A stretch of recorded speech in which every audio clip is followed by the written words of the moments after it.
Ooh, that's my guess. That's a good guess. It's wrong, but it's a good guess. Okay. I love that quote. All right. Well, no, that is a really good guess. Like that honestly, that is the way most of the statistics and stuff go. Prior to this year, that was just a guess. So go ahead and debunk me. What do we got? And Hillary, while you're okay, at a simple wrong would have been just fine. But wrong would have been just fine.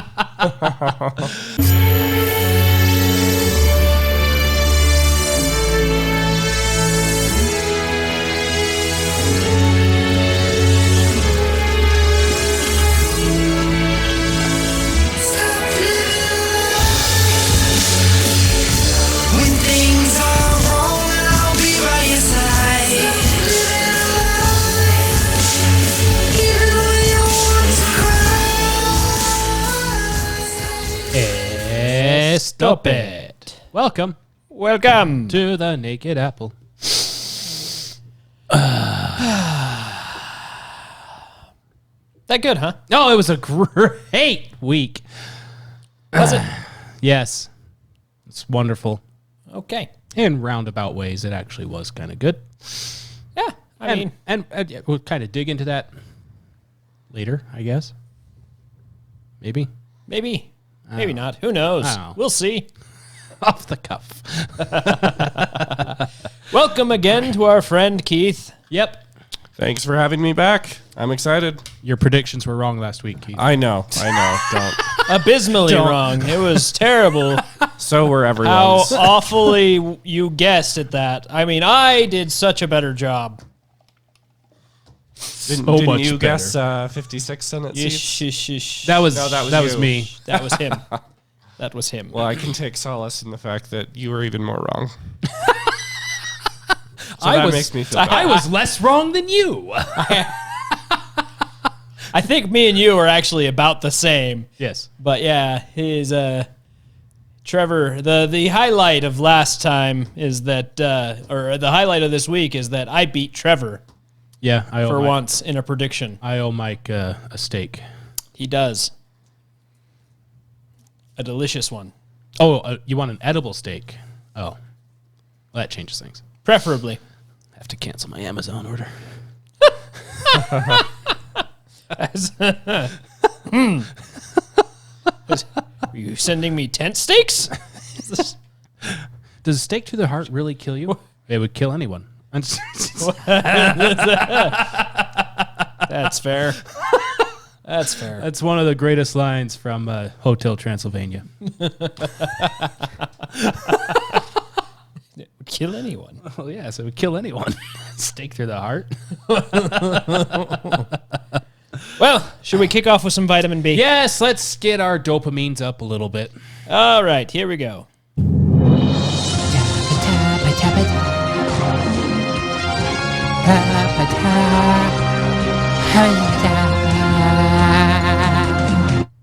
Welcome to your vitamin B. Oh, thank you. You're welcome.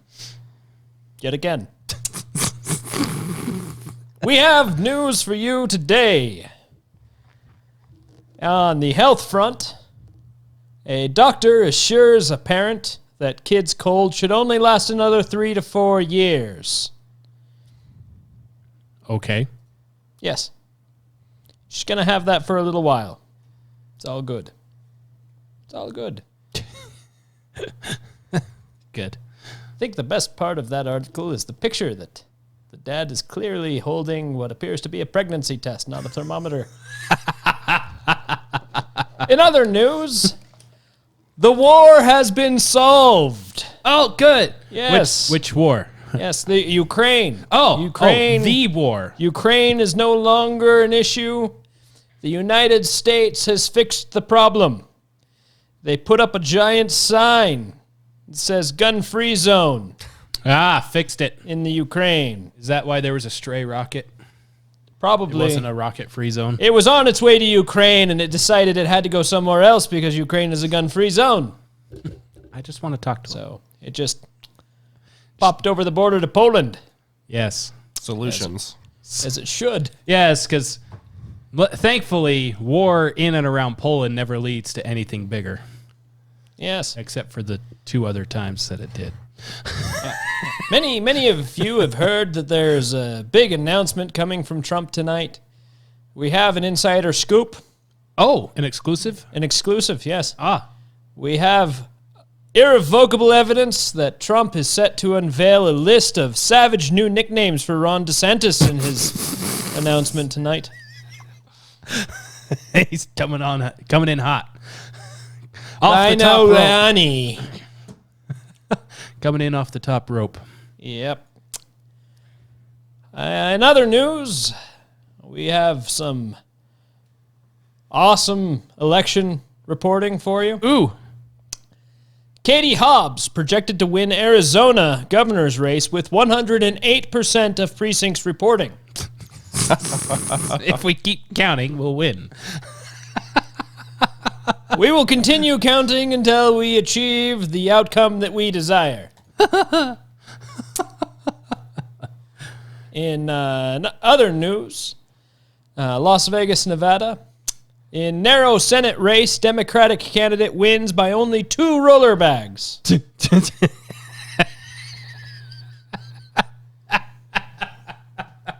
Just the 2, though. We just got this just in. Arizona announces they have finished counting. Calvin Coolidge has won their 3 electoral votes. It's about time. Man. And this has been your Vitamin B.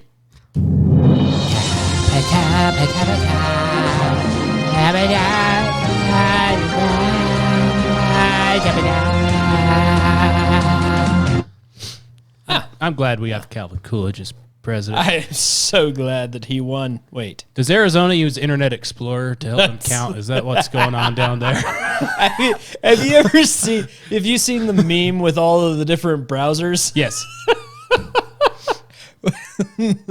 What do we want? Faster internet. When do we want it? Now. Faster internet. Gets me every time. Another fun one I saw is it's a room full of people at a party, and it's all the different browsers. Then Internet Explorer's in the corner. People don't even know that a pandemic just started. That's terrible. Internet Explorer, the #1 browser for downloading other browsers. It's true. It's fair. It's like how AOL can claim that they've produced the most DVDs or CDs or whatever. Everyone had to because of buy the 15 CD minutes to free get or on the whatever. internet. Yeah. Those were the days. Remember when the internet was on a disc? Oh, gosh. That comment just hurt my soul. Wow. That's great, Grandpa. Let's get you back to your room. And we just lost our young audience. and they're gone. What's a CD? There's that. We used to have these little devices called Walkman. You'll never know the horror of having to run to the bathroom at a commercial break to get back before it starts again. That's the funniest one I heard recently is somebody handed one of their kids a floppy disk. And the kid was like, wow, they 3D printed the save icon.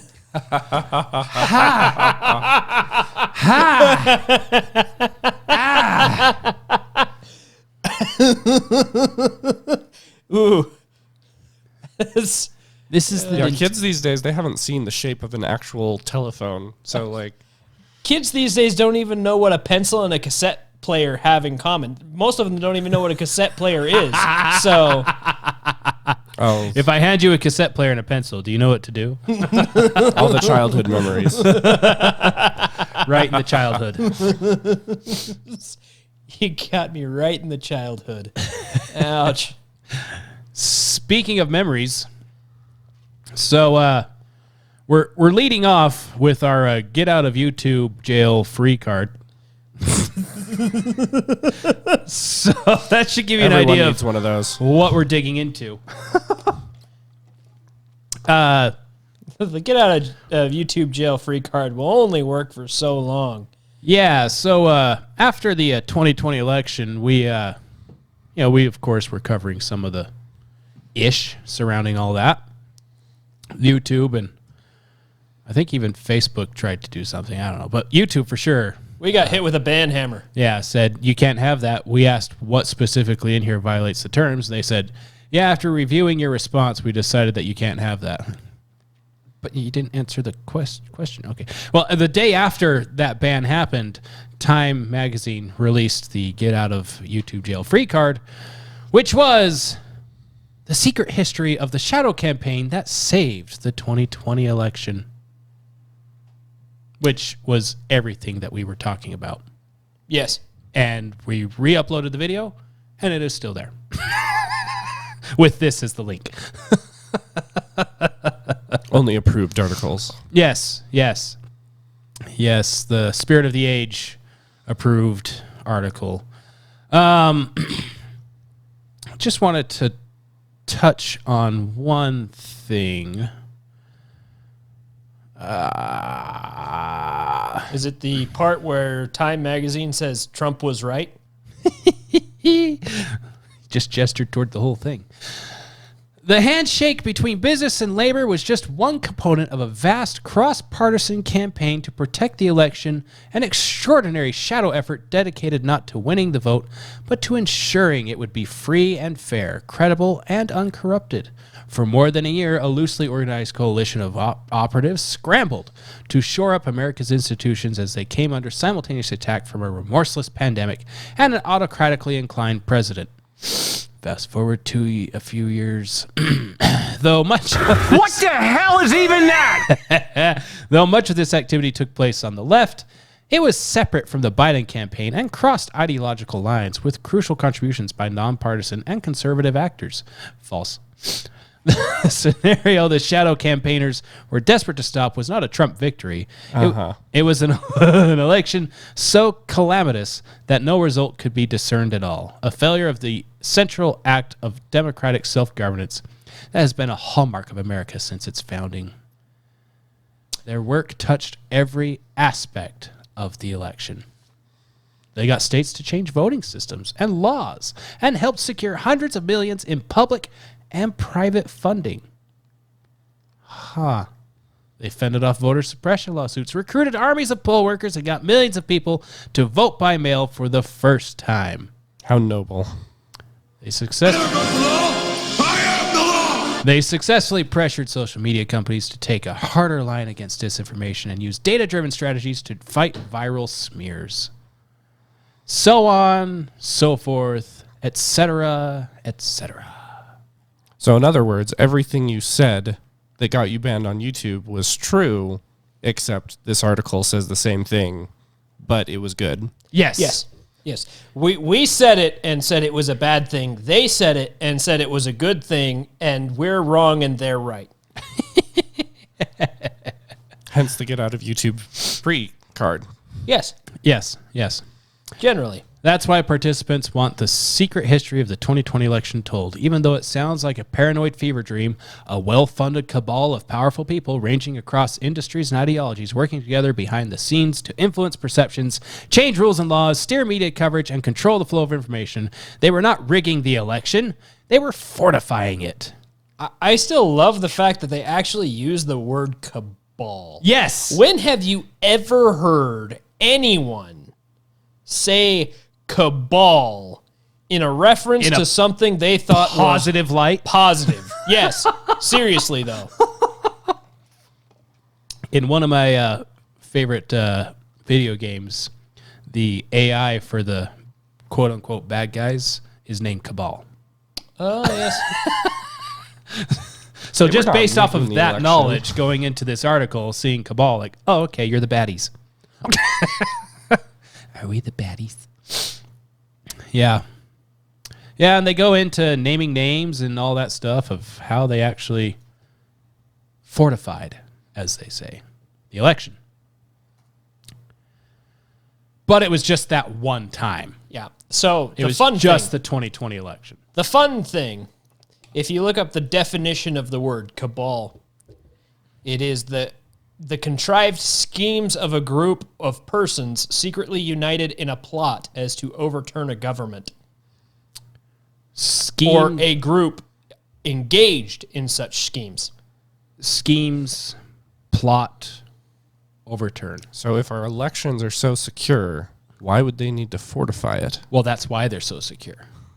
That was the most secure election. For who? After it was fortified. That makes sense. And remember, a There's reminder. a certain county in Tennessee. Exactly. This was all posted after we recorded that episode. Sometimes the comedic timing of the release of our episodes is just beyond the pale. Just saying. Comedic or something else. Or both. Yeah, both. Both is good. Fast forward, heading into the midterm elections for 2022. Mitt freaking Romney. Why? Hate that guy. I know why. Not a fan. The only reason why he represents Utah is because the bulk of Mormons, of which I am a part of, just latch onto that. Yep. Well, he's LDS. And That was my means- basis for liking him in 2012. that means he's good. And there's Does it? And there's former bishops in prison. What's your point? He tweeted out on November 3rd. At first, I laughed at it, and now I 100% agree with him. The person most responsible for Senate GOP momentum and likely majority, Mitch McConnell. He personally raised the hundreds of millions that evaporated the Den lead in the swing states, speaks softly, carries a big stick. Yeah. This was before the election? This was before the election. Oh, this is aged pretty well. Yeah, aged like milk. Mitch McConnell. Yes, he is responsible. Thank you, Mitt, for pointing out that. Speaking of Mitch's bitches. That needs to be a new segment. It probably will be moving forward. Mitch's bitches. Every time we talk about About a Republican gone south. a Republican gone south rhino. Yeah. This week in Mitch's bitches. So, millions of dollars he spent. Now, he in some fashion supported Mike Lee, but not financially. No. Couldn't bother spending money here, which is fair. Leading into it, Mike Lee should have handedly won against McMuffin Face, and he did. Yes, he did. And honestly, I don't Proud think Mike moment. Lee would have accepted anything from him anyway. I would hope not. Because I don't really think him and Mitch get along very well. Yeah. Cocaine Mitch all up in here. Yeah, but he did dump a bunch of money into Alaska. Huh. $9 million, if I recall correctly. Yeah, where he wanted to make sure that Lisa Murkowski had enough money to run against the other Republican.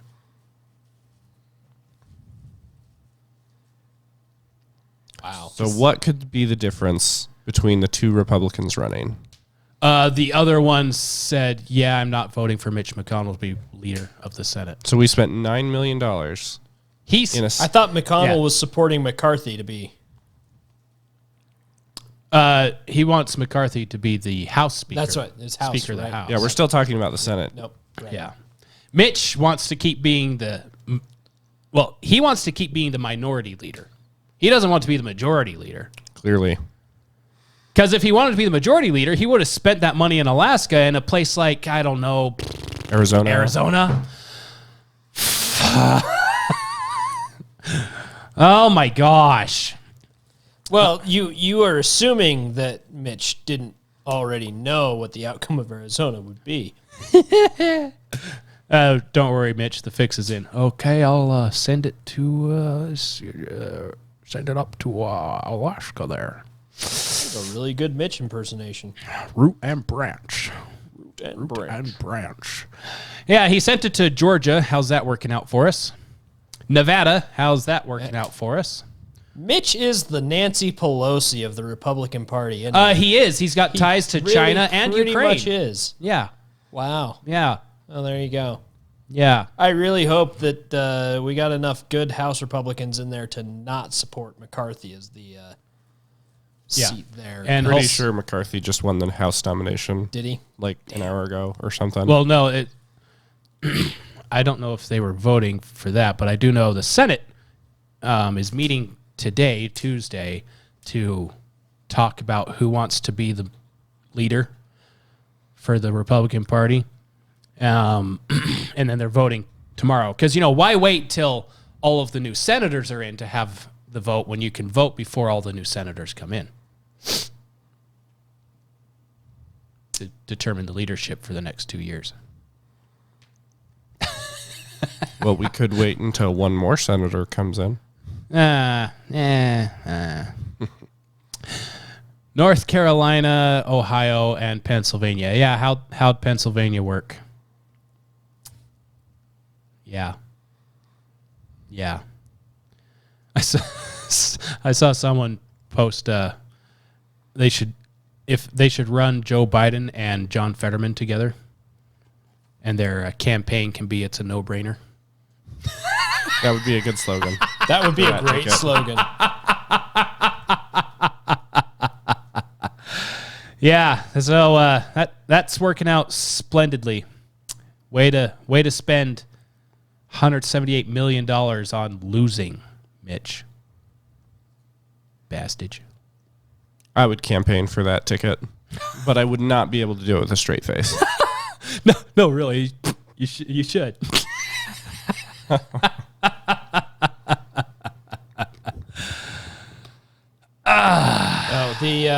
The vote to elect the next speaker doesn't take place until January. Yeah. At the start of the new Congress. So it might not be Kevin McCarthy then. I hope not. We'll see. Well, they're such great leaders. They're the guys that did nothing while they had the majority with Donald Trump as president. I was saying McCarthy is the Trump-backed candidate. Yeah, and he shouldn't be. Because he didn't help him at all while he was president. Yeah. Which is why Donald Trump had to do executive orders, because the House and the Senate were doing a nothing. Right. Hey, we going to get this border fixed? Yeah, sure, we'll get it fixed. Like now? Oh, I mean, we got to go through this and do this, and there's this parliamentary procedure we got to do. And you know what? I'll just sign a thing. You're not allowed to allocate those funds. Oh, only Congress can do that. Okay, well, what funds can I allocate? Well, these are already assigned to you to kind of go wherever. Okay, use those.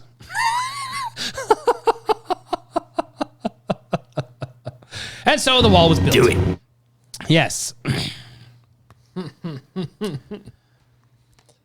So Joe Biden decided it's a great time to take a victory lap, even though technically Democrats lost.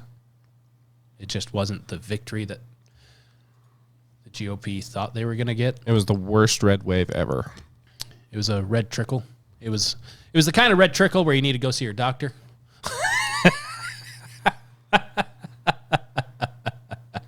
If at any point in the next 48 hours you urinate blood,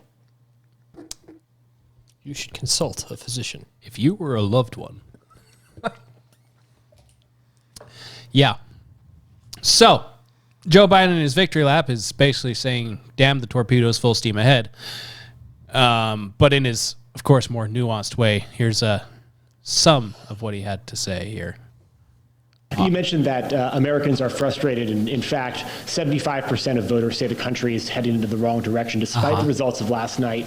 What in the next 2 years do you intend to do differently to change people's opinion of the direction of the country, particularly as you contemplate a run for president in 2024? Nothing, because they're just finding out what we're doing. Oh, we're just getting started. Oh, that's good. Yeah.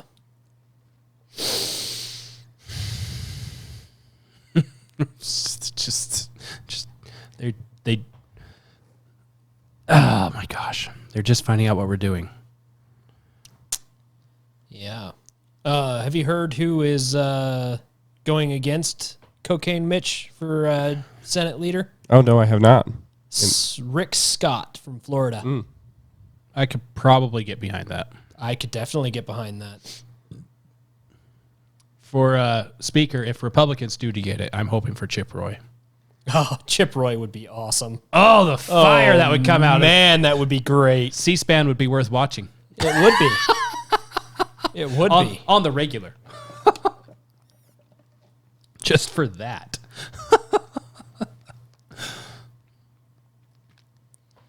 Yeah. So yeah, we're just getting started. You know, the inflation, just getting started. They're just now starting to see what we're doing. Diesel shortages, just getting started. Yeah. Well, Mass invasion on our southern border, just getting started. The crime waves. Crime waves, just getting started. Yeah. Punishing political dissidents, just getting started. For example, this article is from August. But I made mention of this before. I'll believe that the FBI is actually investigating things around January 6th as soon as they tell us who the bomber was. Revolver has an article about the pipe bomber. And after reviewing what video evidence they can view, they've determined that the FBI has specifically edited the video to exclude frames that show the bomber's face.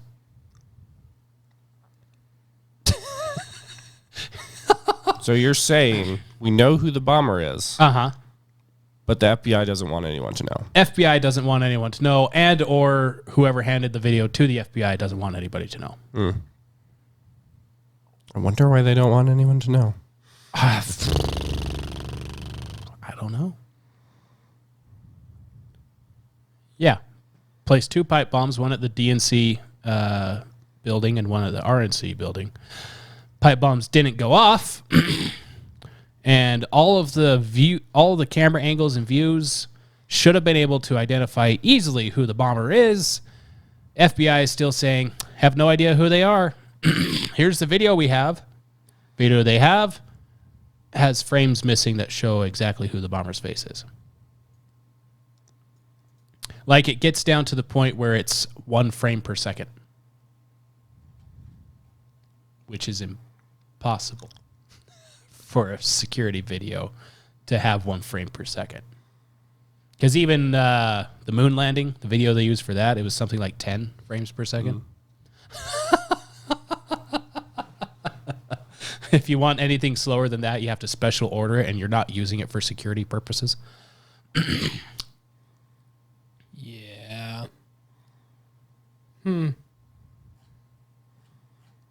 It's very interesting. What could they be hiding from us? Oh, nothing. No, nothing. It wasn't Right. something just in case what they planned before would go wrong. Why would they Just believe them. Why would they hide something at Right. all? Very trustworthy. FBI is so trustworthy. The trustworthiest. Like all the people that at the beginning mentioned that, hey, this January 6th thing, there's probably people that did do wrong, but it was probably sparked by people who wanted people to do wrong. Like who? I don't know. Some people from the left or FBI stooges or something. Informant with the FBI turns out to be the vice president of Oath Keepers.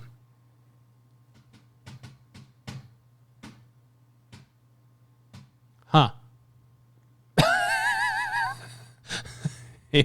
He was number 2 in the Oath Keepers. Was an FBI informant.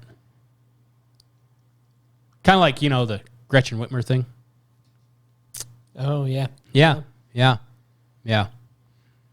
Now, I'd read the rest of the New York Times article, but apparently I've reached the limit on free articles with New York Times.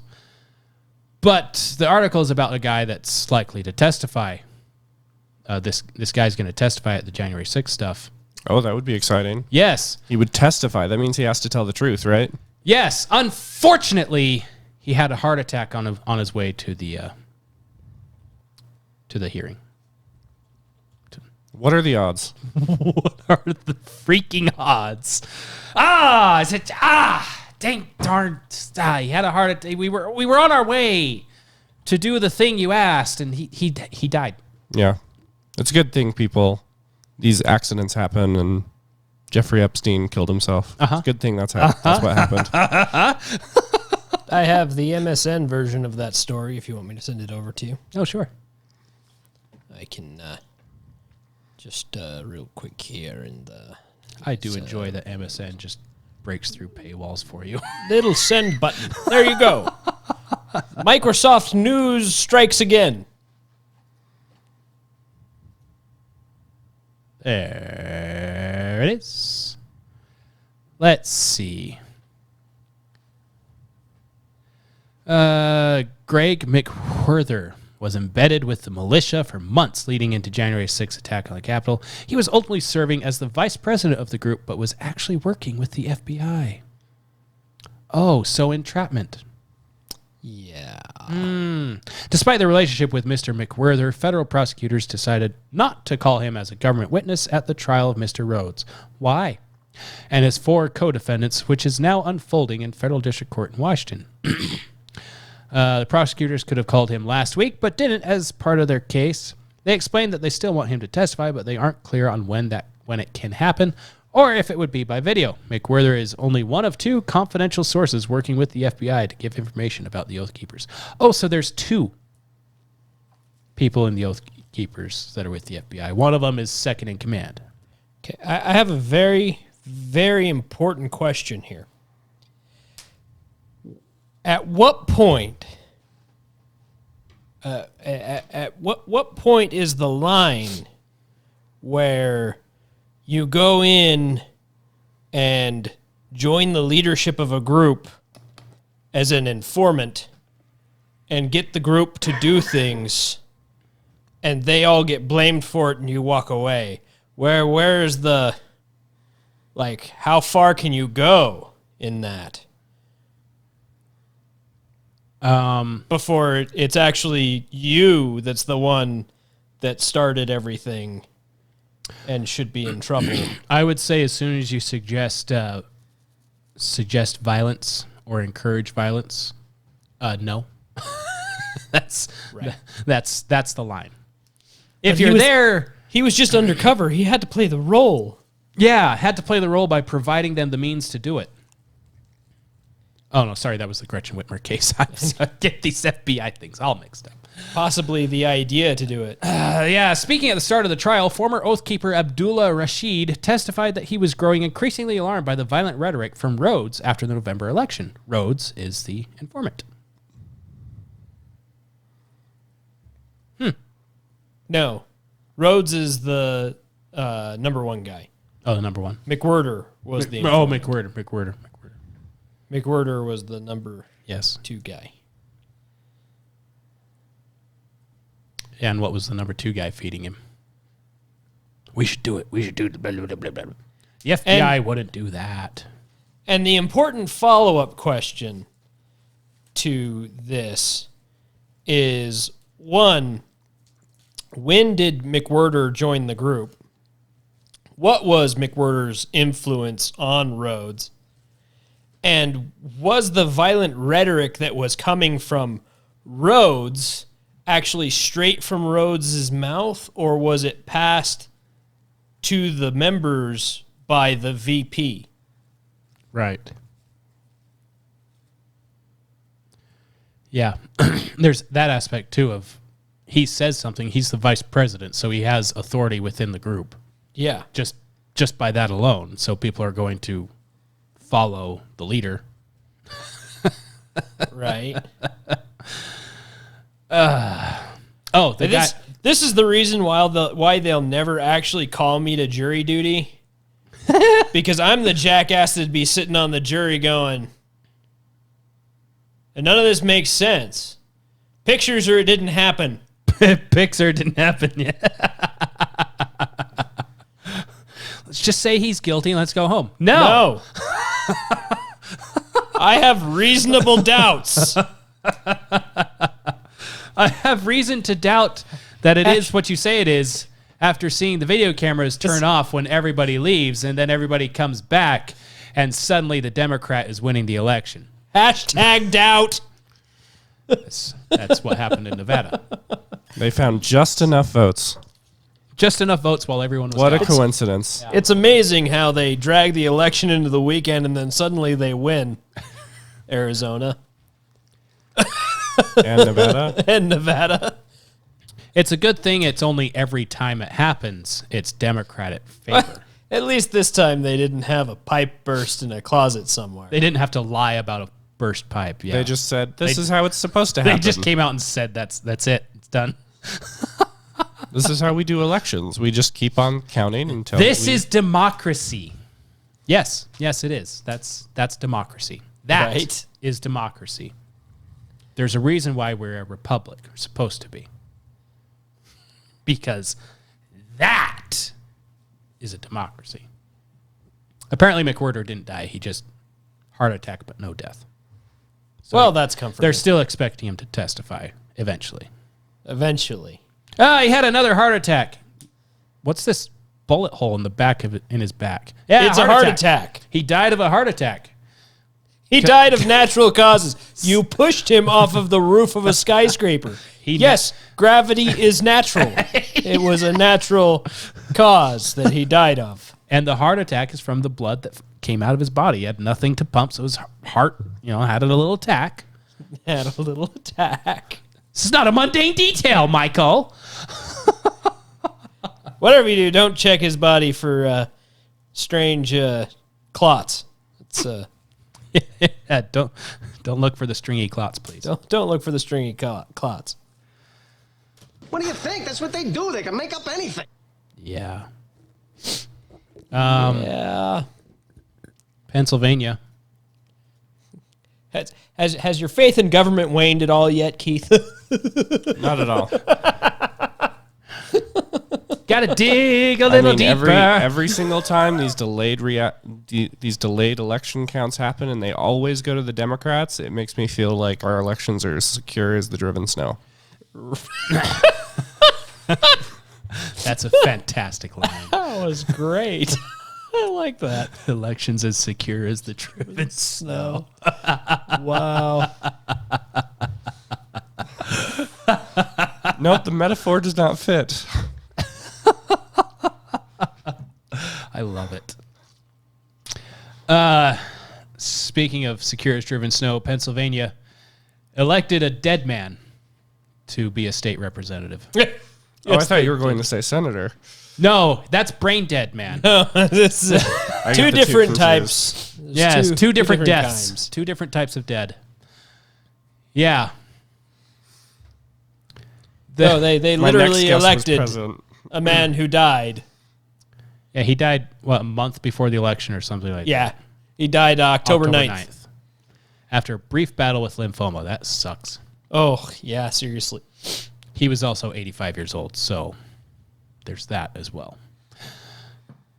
Pennsylvania House Democrats said, "We are proud to see the voters to continue to show their confidence in him and his commitment to democratic values by re-electing him posthumously." Special election will follow soon, huh? Yeah, they get to go through this process all over again. Immediately, because, it doesn't just default go to whoever's next, because that would make sense. Yeah. But also, that statement from the Pennsylvania House Democrats, how to say we're a death cult without saying we're a death cult. We are proud to see the voters continue to show their confidence in him and his commitment to democratic values by re-electing him posthumously. Wrong, wrong, wrong, wrong. Wrong, wrong, wrong, wrong. You're wrong, you're wrong, you're wrong. The little bling at the end. That's one of my favorites. I guess he's reached peaked Democrat, right? Well, usually they're elected by dead people. Right. It's the first time that We've actually finally elected a dead person. We found one. They've ascended. They've ascended. He is going to be a saint amongst the Keep him on religious. there, and he'll be able to represent his constituents. What they haven't mentioned in this article is that he also voted for himself. Somehow, posthumously. Posthumously. He did it to end the war on drugs and reduce gun violence. Makes sense. Wow. All right. Now for a fun one. Ooh. Yay, fun. Yeah. So Ukraine, right? Yeah, sure. We're sending blank checks of billions of dollars to them because why not? Plus private donations in the billions of dollars as well going to Ukraine. Before the Ukraine war even started, we had pointed out this is a whole money laundering thing. Yes, we did. I think we actually called it that. Yes. So they're laundering their money again. Yeah.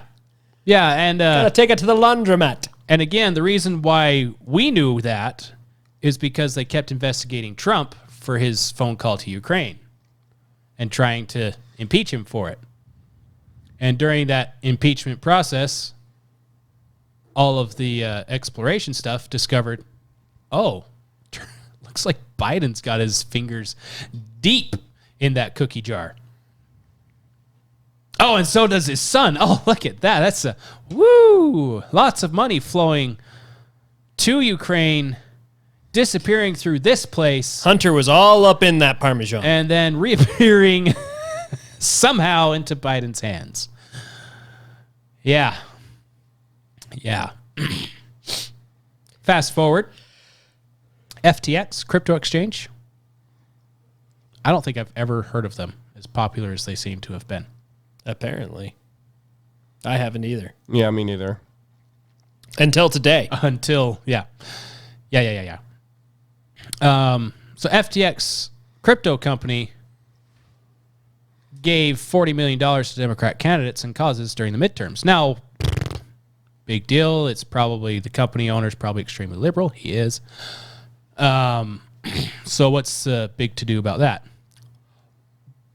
Well,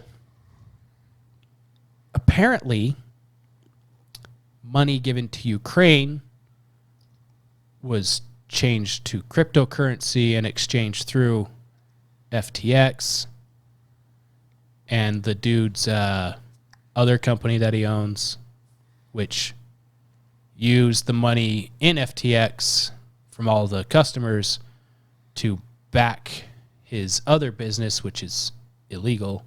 It also means that FTX wasn't decentralized, which is not cryptocurrency. But anyways, the money went to going to Ukraine, was funneled through FTX to some degree, and that money went from FTX to this other company that he owns, which then donated it to Democratic campaigns for the midterm elections. So that aid in Ukraine went straight to Democrats. Yeah. Yeah. All right, I've heard enough. Deadly force authorized. Well, that's not shady at all. No. Yeah, the Ukrainian government has gathered more than $42 million in cryptocurrency donations since Saturday. This was back in March. Plus digital artwork, including a limited edition worth roughly $200,000. Digital artwork. Is that the stupid NFT? Yes. Okay. That'd be an NFT. Look, I have this very unique art piece. Copy, paste. Now it's mine. That's not how it works. The challenge is how the country cashes in on these assets to fund its war needs. Less than a week later, FTX made the news for involving itself in Ukraine. Amid the Russian invasion of Ukraine, the CEO of FTX, Sam Bankman-Fried, probably fried. He looks like he's fried all the time, has come forward to help a crypto donation project. He humbly announced that FTX will be supporting the Ukrainian Ministry of Finance and other communities in collecting crypto donations for the country. The Ukrainian government has received over 60 million in crypto donations from all over the world. FTX's CEO, Sam Bankman-Fried, highlighted that the war in Ukraine has been dragged on. The country is in full need of humanitarian help and access to global financial infrastructure. He also called attention to sanctions and crypto during this kind of situation. He indicated that crypto exchanges should enforce sanctions announced by the government seriously. Yeah, and then fast forward, and here we are, where that guy is an absolute fraud. Everyone listened to him. Oh, and he was advocating for cryptocurrencies to be regulated by the government. Which, if he's an actual cryptocurrency guy, wouldn't that defeat the point of a cryptocurrency? Yes. It would defeat the point of a cryptocurrency, yes. Which adds to the notion that it was not an actual decentralized. Not that any cryptocurrency is really that detached from the governments anyway. I mean, look at how Bitcoin has fared in the inflation and stuff going on right now. It's tanked so hard. It's gone down by like 2/3. Yeah. So. Yeah. So you can't tell me that it's a hedge against stuff like that when as soon as something like that happens, it drops by more than half. Yeah. So, and Bitcoin is like the flagship of it. Yeah, it's the one that really started it all. Yeah. It's probably the only one, well, it's probably the closest to actually being decentralized. And it's still connected to how the world's economy is doing. Mm-hmm. So there's that. But hey, let's send more armaments that we can't afford to Ukraine that may or may not end up landing in Poland and blowing up a farm. How many rockets did they actually hit Poland with? I think it was just one.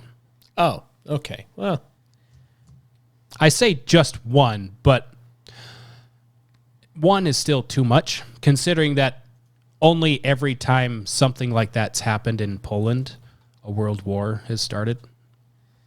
Except for every time, it should be okay.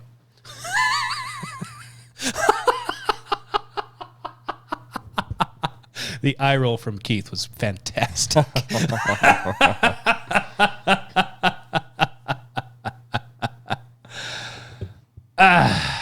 Oh, so here's the other fun thing. It was a Russian-made missile. They don't actually know if it was fired from Russia or not. Right, because there's 3 countries in that area that use it, including Ukraine. I think Biden doesn't think it was Russia. Of course he doesn't. Of course he doesn't. Because he doesn't want it to be an actual war. He just has to do it enough to hide all of the money he's been laundering through there. Oh, by the way, FTX started like a week after Biden's announcement that he was running for president. No kidding. Really? Yeah.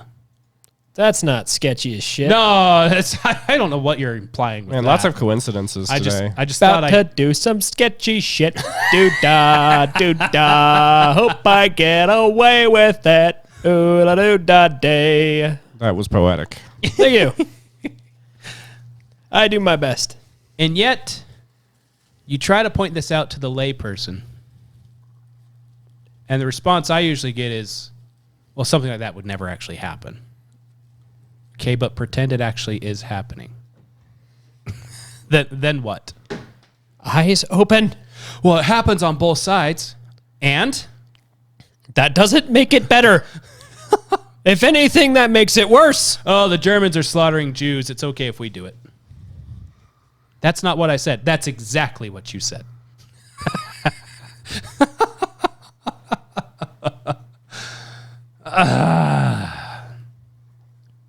Secret combinations. Secret combinations.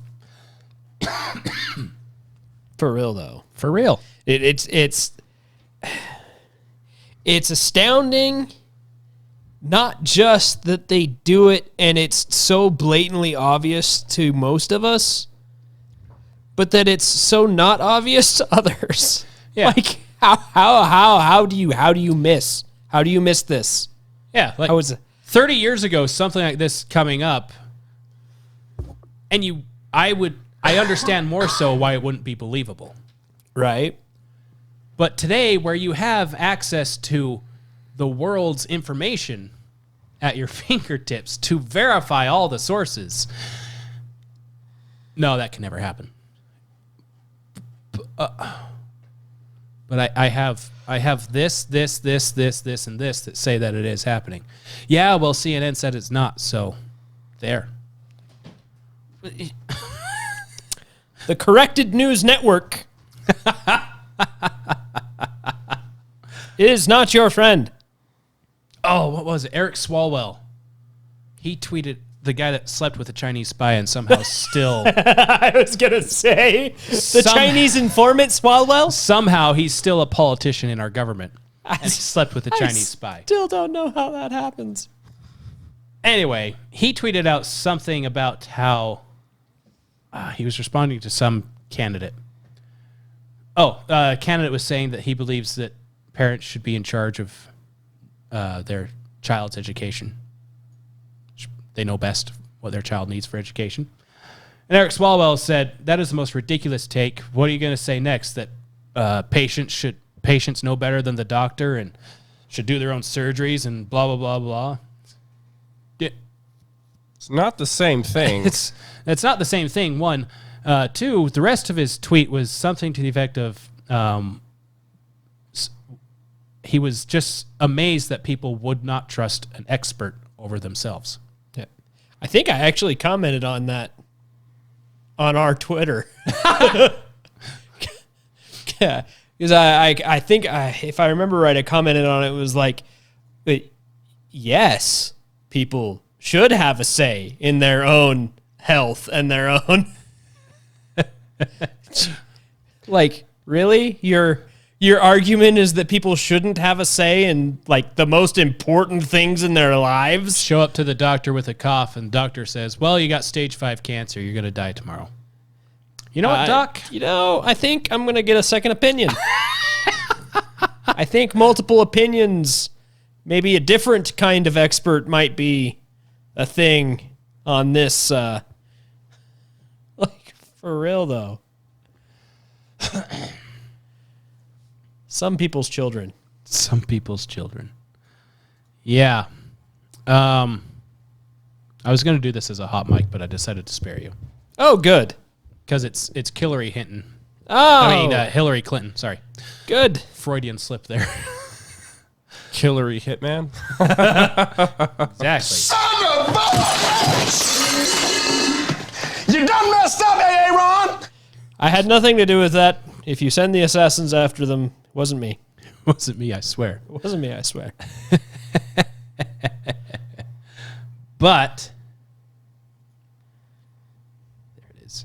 There she is for all to see. Here she comes to wreck the day. Let's see if it'll work. Maybe. Oh, we have an ad. We have the technology. An ad. You're going to have to watch the ad for just a second because CNN needs ads on their videos because nobody watches them or pays for CNN Plus. National messages, and certainly, the Republicans are running. There we go. There was national pre-election, and certainly. Sorry. So pre-2022 election. Yes, pre-midterm. This is what she had to say. The Republicans are running their messages on primarily crime and immigration and the inflation argument for which they have no answer. But I think in individual states, I expect to see candidates tailor their messages.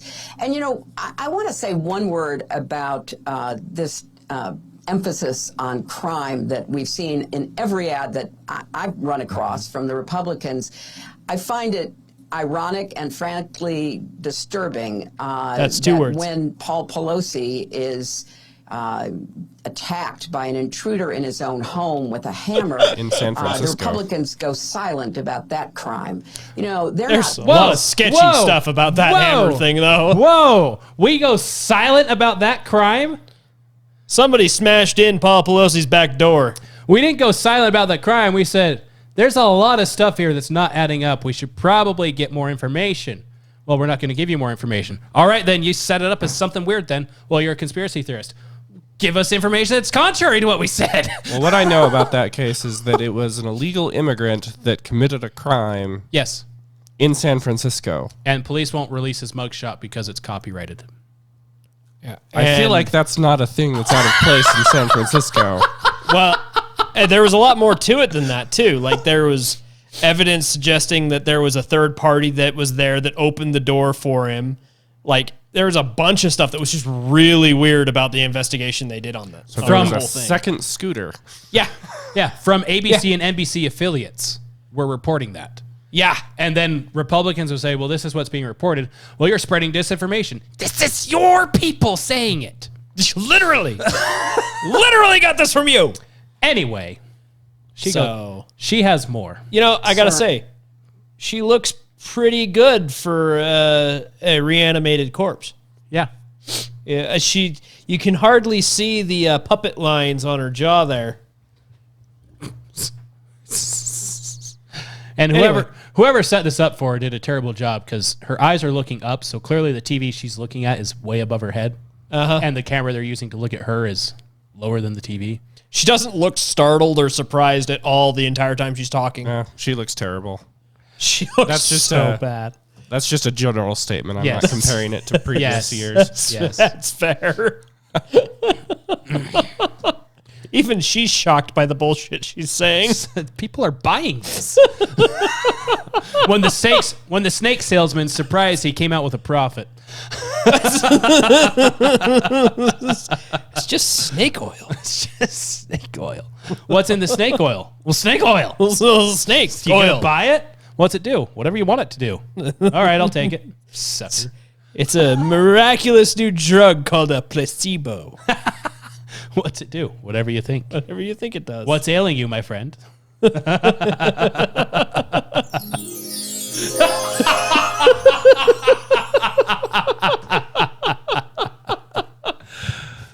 Oh, gosh. All right. She goes on. Roll clip. About voter safety. They just want to keep voters scared because they feel that if voters are scared, if they're responding to negative messages, they'll have a better chance. And that's, really regrettable. Unfortunately, sometimes it works and we can't let, because the Democrats didn't run on democracy will die. Listen, crime is a real issue, okay. as you know. I mean, it's a real concern for Americans. I just want to compare the two platforms here. On one side... Are we doing a Venn diagram? That's Kamala Harris's favorite. They're my favorite thing, too. Well, on one side, circles. You have the Republican Conservative Party that's saying we need to secure the election because we want to ensure that everybody understands how the process goes and is comfortable and actually believes in the process. And make it as transparent as possible. And make it as transparent as possible. They're running on fear. Yeah. And on the other hand, we have the Democrats who are saying if you don't go out and vote, they'll take away your right to kill your child. And they're running not on fear. Nope. This is literally the bullshit she's slinging right now. Well, she was right, because again, this was before the election. The reason why Republicans lost is, what was it, 30 to 40-year-old, somewhere in that range of women, 40% of them voted Democrat. 68, yeah, so 68%. That's what single women. Yeah. Single women voted Democrat. Yeah. Because they were afraid that they wouldn't be able to kill their child. Stop it. Get some help. As a single woman. That's a kind of a relief to me. It sounds like in a roundabout way. Yes. Yeah, like it sounds to me like Roe v. Wade did have an effect on the midterms. Yes, because the Republicans said if you don't vote, or the Democrats said if you don't vote for us now, it's gone forever. Oh, and then the funniest thing about that is how it works. But and this is the real catch on it all. Is everybody needs to pay attention. If you voted for them because of that, you need to pay attention now because they aren't going to come through. No. On their promises on that. They aren't because they can't because it is unconstitutional. Yeah. And it's been ruled unconstitutional. Well, the Supreme Court got that one wrong. They can still pass laws through the Senate. They can, such, but they don't have enough of a majority to get it through without a filibuster. Yeah, that's my fear with the Senate. And because they would have to have an actual constitutional amendment to include it the way they want it to, they don't have enough people to put through a constitutional amendment. Or they could just pack the court and declare Roe v. Wade a thing again. Yeah. That's the route that they're going to have to, that's their quote unquote easiest route. Yeah. To do that. Which is effectively a vote for oligarchy. Like if you vote for a Democrat, that basically means you're voting for oligarchy. Oh, like Russia. And that's just straight up true. Like that. Everything they accuse us of is what they're doing. You mean they're projecting? Yes. Huh. Yes, if you want to use the psychological terms for it. Huh. So there's that. That's my 2 cents on it anyway. As she goes on. Does she? The polling shows it wasn't at the top of the list, but it is a concern, a deep concern for Americans. Look, I mean, crime should be a concern. I mean, I don't care where it happens or what it is. I want people to be safe.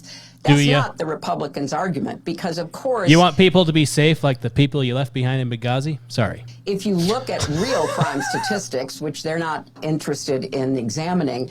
Oh, you mean the real crime statistics that say that... crime levels are states run by Republicans. A legal gun owner stops more violent crime? Did you hear that? Oh, I missed it. I was too annoyed. This is why I wanted it to be a hot mic. Argument, because of course, if you look at real crime statistics, which they're not interested in examining, the states with the highest crime levels are states run by Republicans. That's just a fact. We saw that, very clearly in the recent debate in Oklahoma for the governorship when the Democratic candidate said, wait a minute, the crime rate in Oklahoma is higher than it is in New York, and nobody wanted to believe that. They don't want... Talk to me about the soundness of that claim. You want a rebuttal? Because I know what she's citing. I know the statistics she's citing. I mean, it could be true. I mean, clearly, if that's the case, they're in Democrat-led cities. I would like a statistical rebuttal on that, but I just had a small aneurysm. From sheer stupidity. I'm sorry, I couldn't hear you over the sound of the aneurysm I just had. We'll wait. Wow. Wow. Yeah.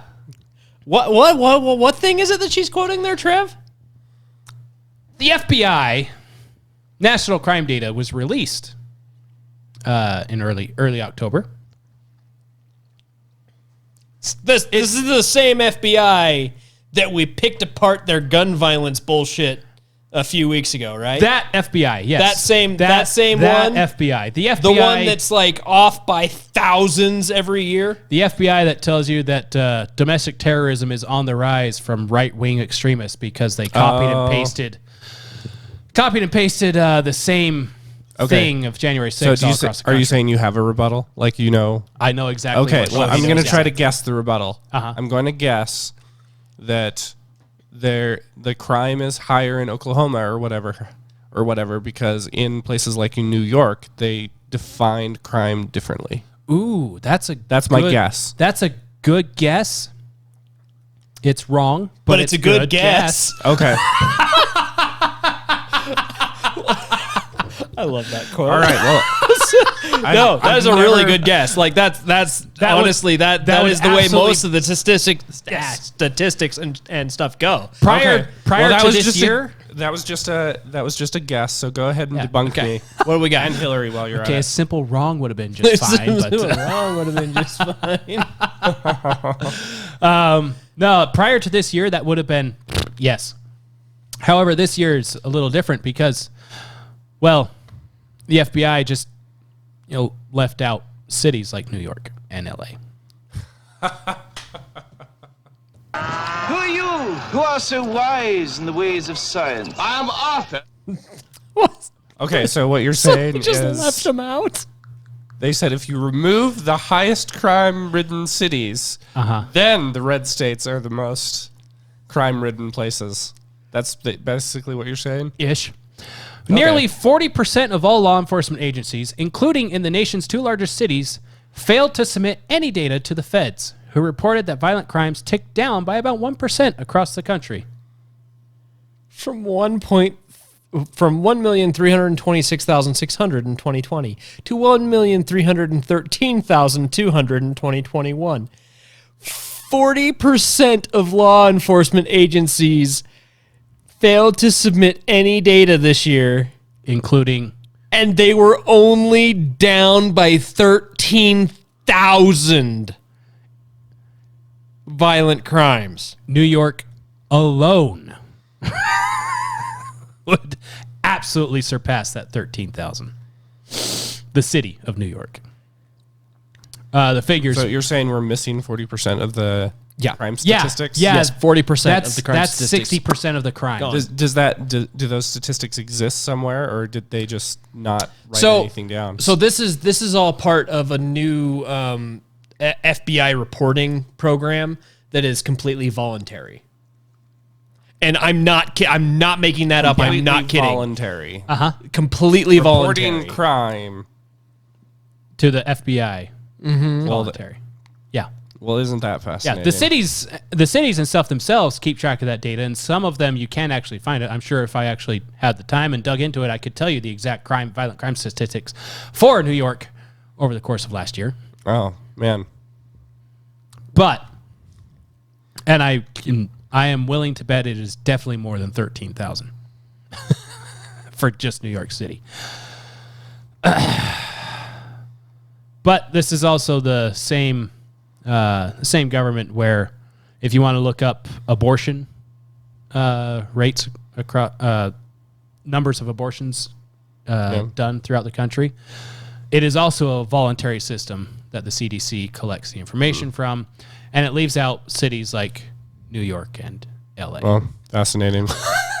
I remember in the governor's race for New York, there was a media story where they were trying to debunk that crime was really high in New York. And literally what they did is they found a picture of people being bored, just being bored on the subway. And basically their headline is, "Look, we found a place in New York where people aren't currently getting murdered." That was their rebuttal to New York's crime rate. Yeah. It's great. I mean, they do stuff like even in this article, one of the people that they interview, the executive director at the Violence Policy Center, misquotes data because he's specifically pushing a narrative about gun violence, and to tote this idea, he's using gun homicides as the number. Gun homicides include all forms of gun death. So a homicide is any death that was caused. So a gun homicide would be any death that was caused by a firearm, whether it was suicide or an actual homicide. Yeah, it would include suicides. It would include gang violence. It would include self-defense. Is included in that number. No kidding. Almost as if they're trying that. They include that. So anytime you hear somebody say gun homicides instead of gun murders, they are referring to the number that includes everything. It's almost as if they're trying to build a narrative. Because they're trying to bump the number up so that they can make it sound absurd. And then if you break that number down into the other things, it is a drastically different image that you see. Yeah. It's absolutely insane. And then this is one of the things, like this is the way that they skew their statistics and they paint their narrative is by using this very particular wording, these very particular framings of these things to make it seem like it's one way and paint the idea in your head. Because especially like this one where they're talking about gun violence and then they specifically use the number gun homicides, because while yes, a homicide is technically a violence committed with a gun, when you hear gun violence, your immediate thought is murder. Yeah. Somebody killed somebody else with a gun. It's murder. But that's not really the case, because a murder would be actually killing somebody not in self-defense. So really, a gun homicide also includes a suicide. Oh, yes. What? Yes, they include suicides and they include self-defense. And then and this is the fun tricky part. That even includes police, right? Yep. It includes police shootings. Yeah. Mm-hmm. And so this is the fun part, because depending on what narrative they're trying to paint, they'll exclude certain things out of that number when they're talking about different things to paint the picture that they want. So basically, they're messing with the baselines and definitions. Yes. To intentionally deceive the public. Yes. Yeah. Exactly. Let's keep voting for them. Let's keep really America. Seriously. Apparently, because that's what you just did. Yeah. Allegedly. Oh, yeah. Allegedly. I'm going to start using that word now anytime somebody brings up the election. So this person won allegedly. The allegedly won. We can't prove it or disprove it at this point, so... Luck is on their side. Nevada is definitely known for not funging numbers. The House always wins. Oh, gosh.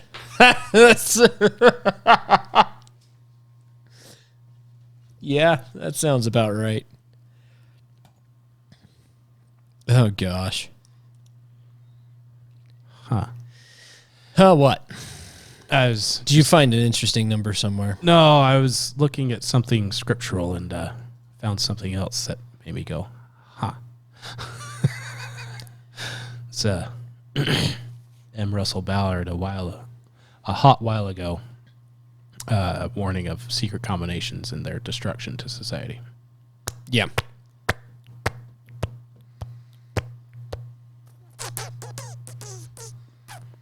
But, yeah, that doesn't have, there's no secrecy or cabal, if you will, of people doing things. Although I do love this number in the article. Florida came in last with only 2 law enforcement agencies, or 0.26% of its departments participating.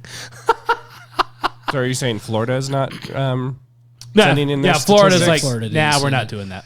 Well, and to be fair, this part of the problem with this is they kind of just built this system and threw it out there. Like, they didn't really give any lead up to it. They didn't really give like here everyone use period. This. Yeah, they didn't give a period of time where both the old system and the new system were operating and you could report in either. They had a hard cutoff of, okay, last year we reported in the old system.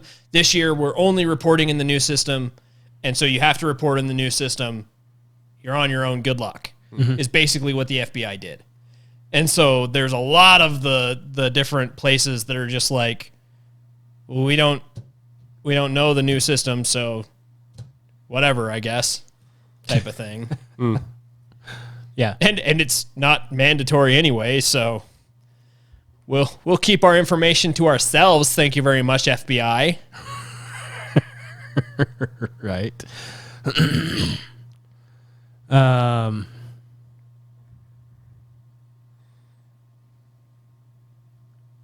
And there's a lot of these places that haven't reported. It's simply because they haven't transitioned to the new system yet. So there's that.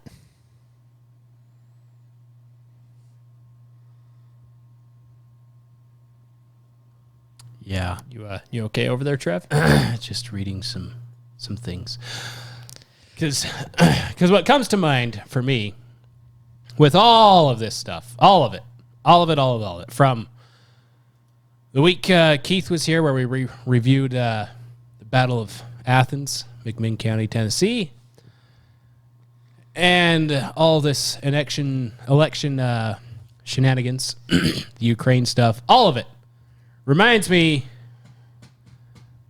from the scriptures, from the Book of Mormon. Is also things like this in the Bible, but the Book of Mormon, it mentions secret combinations where it's a group of elites, basically, that have all these secret works, working in the dark, in the shadows, behind closed doors, doing all these things to manipulate and change society to be the way that they want it so they can get in power. A cabal, really. If you will. Quoting the New York Times article. Yes. No, Time Magazine. Time Magazine. Oh, yeah, that's what I meant. Yes. Times Magazine. Yes, get your devils right.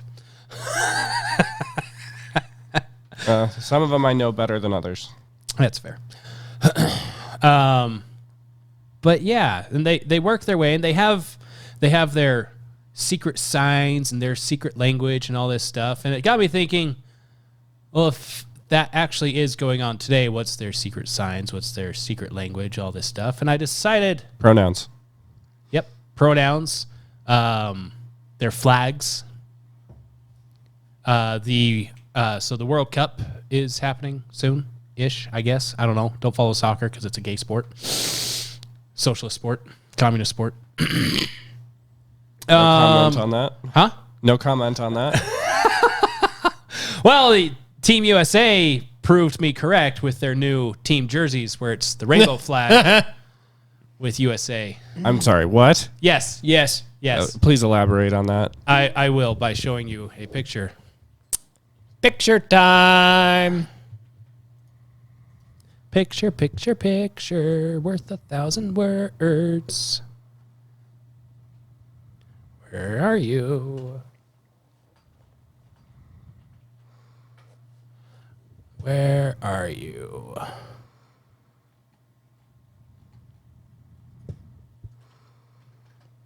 I saw a picture of it before, and now I can't find a picture of it. Did you?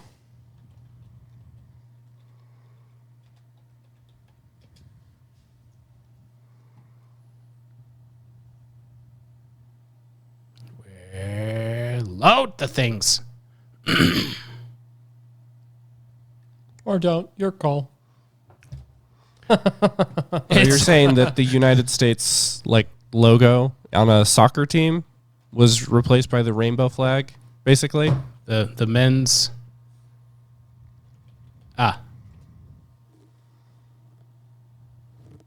rainbow themed logo. There it is.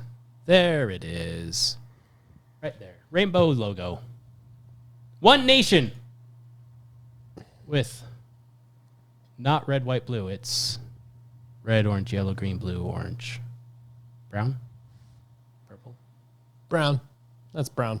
So that's the There's United purple and States brown. soccer team? That's the U.S. national soccer team. They are proudly representing you, me, and everybody else on the world stage at Qatar because they're protesting Qatar's anti-LGBT whatever stance. It's all right. They won't make much of a statement.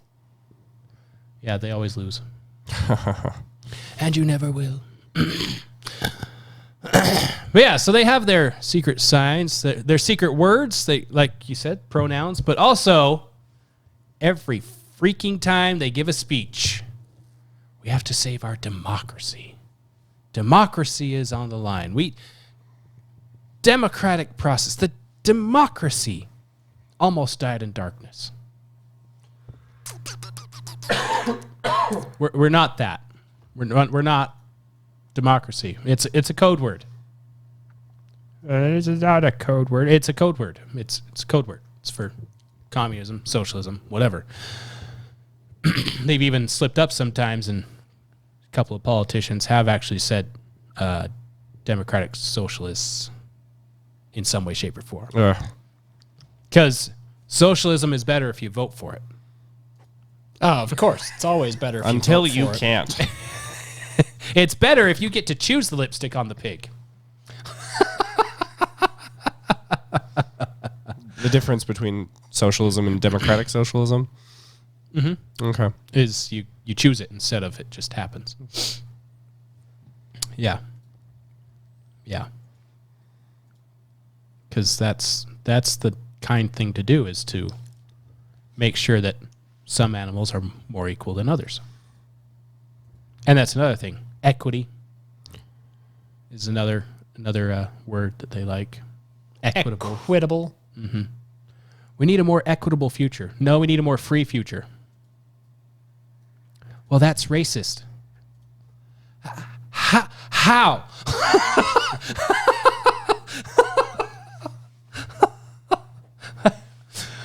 I actually saw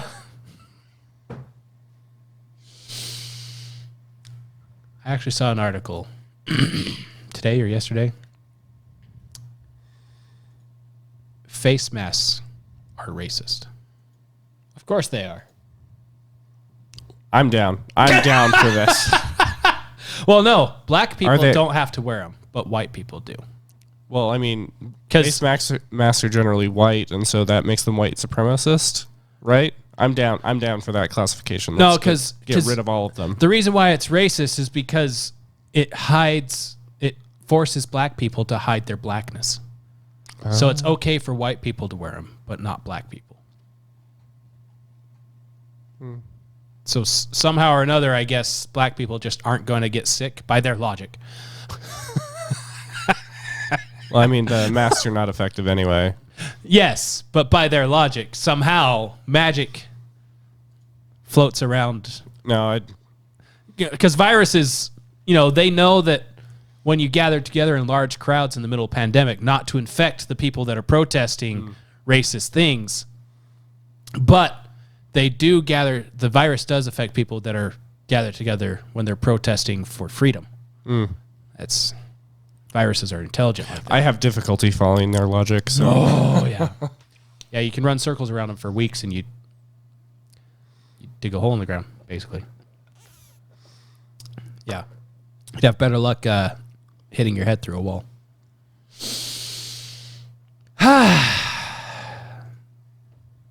There's that. There's that. Is that the last of the articles? That was the last of the articles. Any thoughts, feelings, impressions, comments, concerns? What did you guys think about the red trickle? Poop. I mean, we won the House. Just barely. It was just barely announced today that we won the House. And actually, I think that's only like projection. I think as of right now, we've won 217 seats in the House, but we were like up in like 3 or 4 others. Yeah, you need 218. Yeah. Yeah, so we have 217, and we're up in like 3 more. So it's pretty certain that we're going to retake the House, but just barely. And what I hate is that I have to place what scraps of hope I have left onto the Republican Party, who at its best does less than the Democrats. Well, that's what you want. No, it's not. You want them to do more than the Democrats in the opposite direction. That's what I want. I don't want you to just kind of tap the brakes or hit the brakes. I want you to turn the car around. Yeah. So we didn't get our red wave. Who's to blame? Mitch. Mitch McConnell. Okay. And also voters. I would not be surprised if Republicans did not show up because they thought it was going to be an easy victory. So it's fine if I don't go vote. Okay. Yeah, I can see that. What about you, Mike? What are your thoughts on who's to blame? And I agree. It's totally Mitch's fault. And like he said, Voters, media. I would blame the media, really. That hype behind the red wave. Yeah. You know. That and the Republicans didn't really have a platform. Yeah. Like, voting for a Republican wasn't really voting for...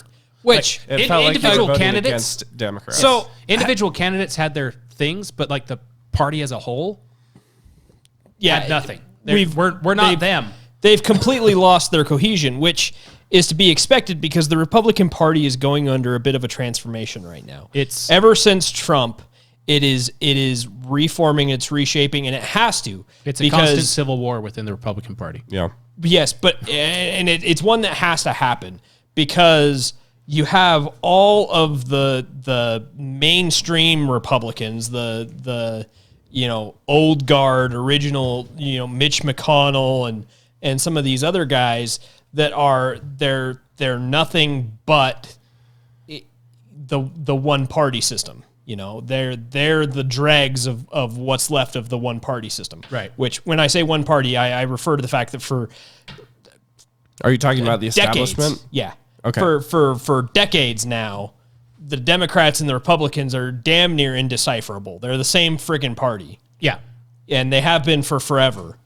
And we finally started to see some actual movement where some people getting elected are not that anymore. And Trump really lit the fire on it. Yes. Which was good. And it needed to happen. And it's going to be a slow process, though. And until that process finishes, we're going to continue to see this division. We're going to continue to see losses when we should have massive wins, simply because of the fact that the party is so split by the establishment people trying to hold on and the new people trying to come in and build what needs to be there, that, obviously like Mitch McConnell and some of these establishment guys, they're going to completely oppose the new people coming in that won't bow to their old ways. And so they're not going to fund them. They're not going to promote them. They're not going to help them at all. And so any of these wins that we get are going to have to be from the people in the states actually paying attention, actually looking at the politics, the policies of the people that are running, and going out and voting on that rather than voting on simply, this person's Republican endorsed.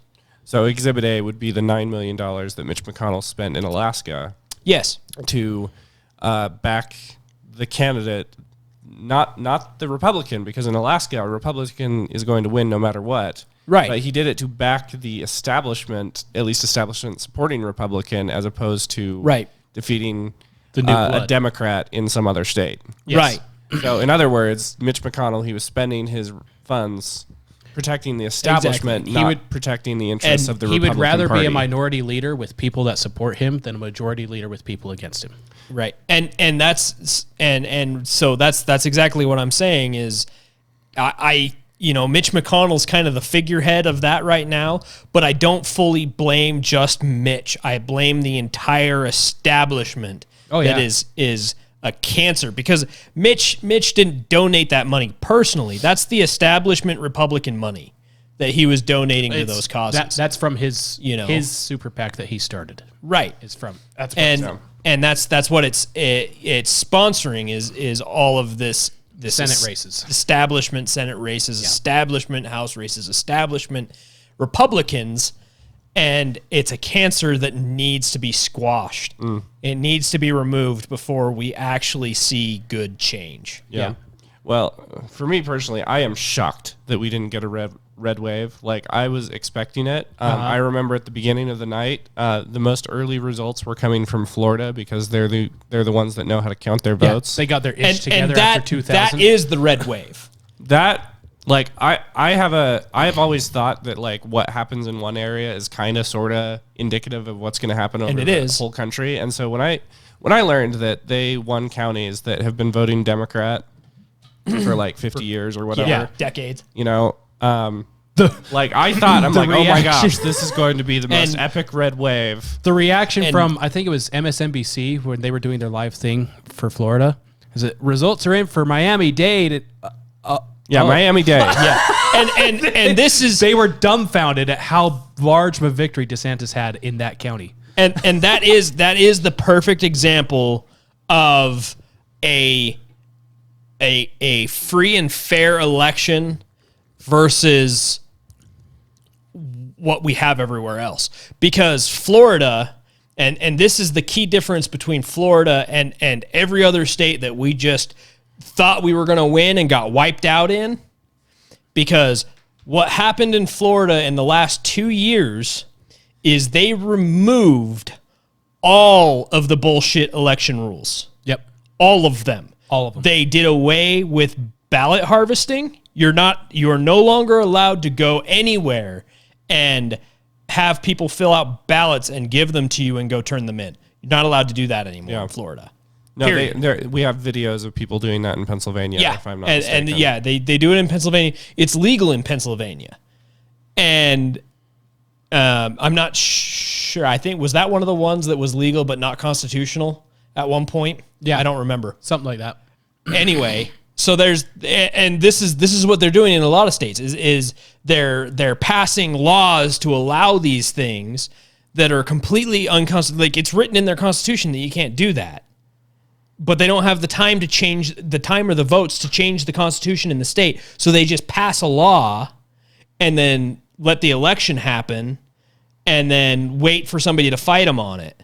That's literally what they're doing, is they're just making up rules to get by what they want. Yeah, like Biden with the student loan thing. Yeah, exactly. Heading into it, him and Nancy Pelosi and all that stuff beforehand said, no, it's unconstitutional, can't do that, it wouldn't work. But then they did it anyway because they knew it would get bogged up in the courts somewhere, and by that time people would want it anyways because it happened. Yeah. And so Florida goes in, they remove the ballot harvesting, they remove a lot of the mail-in ballot stuff, they remove a lot of the different things that people have associated with rigging an election, with unsecure elections. And they added things like, I believe they added voter ID in Florida. Yep. You know, so now you have to have ID to vote. And what they saw in Florida was record turnout. The exact opposite of what the Democrats always say is going to happen. They had record turnout amongst their minorities. Yeah. So I started the night with a lot of hope, seeing what was happening in Florida, and then it all came crashing down. And that, to me, that what happened in Florida is the perfect example of why I have been saying and have said from the beginning here that the other states are alleged winners. Yeah. Because we have no idea, because those elections aren't secure at all. To put this in perspective, Arizona, they're technically still counting, but they finished counting just now. Enough to call the race. 108% reporting. I like that. Right. During that time that Arizona was counting, Florida not only counted all of their votes, but they were hit with a second hurricane and already rebuilt the damage done from the hurricane within the time frame that Arizona is still counting their votes. Yeah.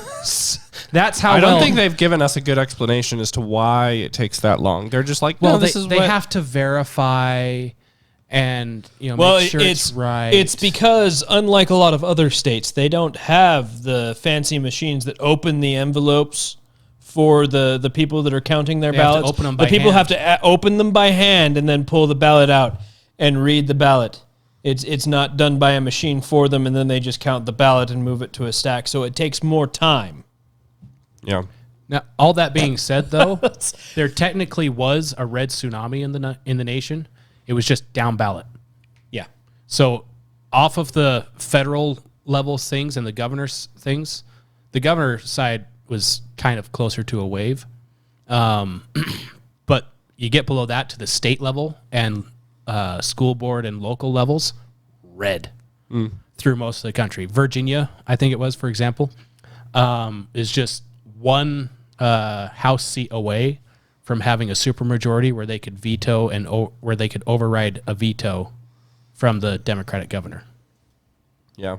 So they're just one seat away from that. Yeah. In Virginia. I'm just saying what happened in Florida, like that was what I was expecting nationwide because given that we won the Republican governor's race in Virginia last year, given, just everything that the Democrats suck at, like the old adage, it's the economy, stupid. Like they used to say that if the economy is not doing well, they're going to blame a specific party and that party is going to get shellacked. Generally the party in charge. Like that has been a trend that has held like pretty much historically until last week. Yeah. And I mean, everything else that Biden sucks at, like it's the biggest border crisis we've ever seen. The Afghanistan withdrawal was catastrophic and continues to be catastrophic. We're still sending $1 billion to Afghanistan per year, or what? Like recently, we sent them $1 billion. Didn't we send them enough of that in military weaponry equipment? Yeah. No. Oh, and by the way, when the Allies fled Dunkirk in World War II, they left behind less than we did in Afghanistan. Unbelievable. Anyway, I'm trying to go through a list. You keep interrupting me. Context. I'm adding context. But yeah, he's also taken away our energy independence. Yep. There were like higher taxes on domestic energy in his Build Back Better bill. He destroyed the XL Keystone pipeline. And so beyond that, his COVID-19 vaccine mandate was horrifying. It did get struck down in the courts, but it was like dictator level stuff. Yeah. Crime is way up since he took office. No, it's down 1%. We just read that. Yeah, from last year. May I remind you, Biden took office. Yeah. In 2021. Has not exactly been sunshine and rainbows since in 2022. So yes, it's down 1% from the all-time high. Congratulations. Yeah, just ignore the cities where it happens the most, and it's down. It's fine. Yeah, and then I guess I'm just now getting to inflation. Unbelievable. Like they say it's like 13%, but I think it's more like 25%. No, the official is like 8 something. But the actual is up in the 20s. I think the official number was 13% since he took office. But yeah, it's like 8% in the last 12 months, allegedly. Yeah, and it's funny because the way that they calculate that is inflation's only 8%. What do you mean only 8%? Everything costs a bunch. Well, yeah, it's 8% if you exclude the things that everyone buys. Oh, well, that makes me feel so much better. But yeah, real estate is up like 40%, or at least it was the last time I checked. I'm not sure how interest rates have affected that. It's okay. It's not going to crash at all with the recent changes they made to Fannie Mae and all that stuff. And I know eggs are up over 100%. They're up like 200%. Yeah. And just groceries in general. So I think it's more like 25% inflation. Anyway.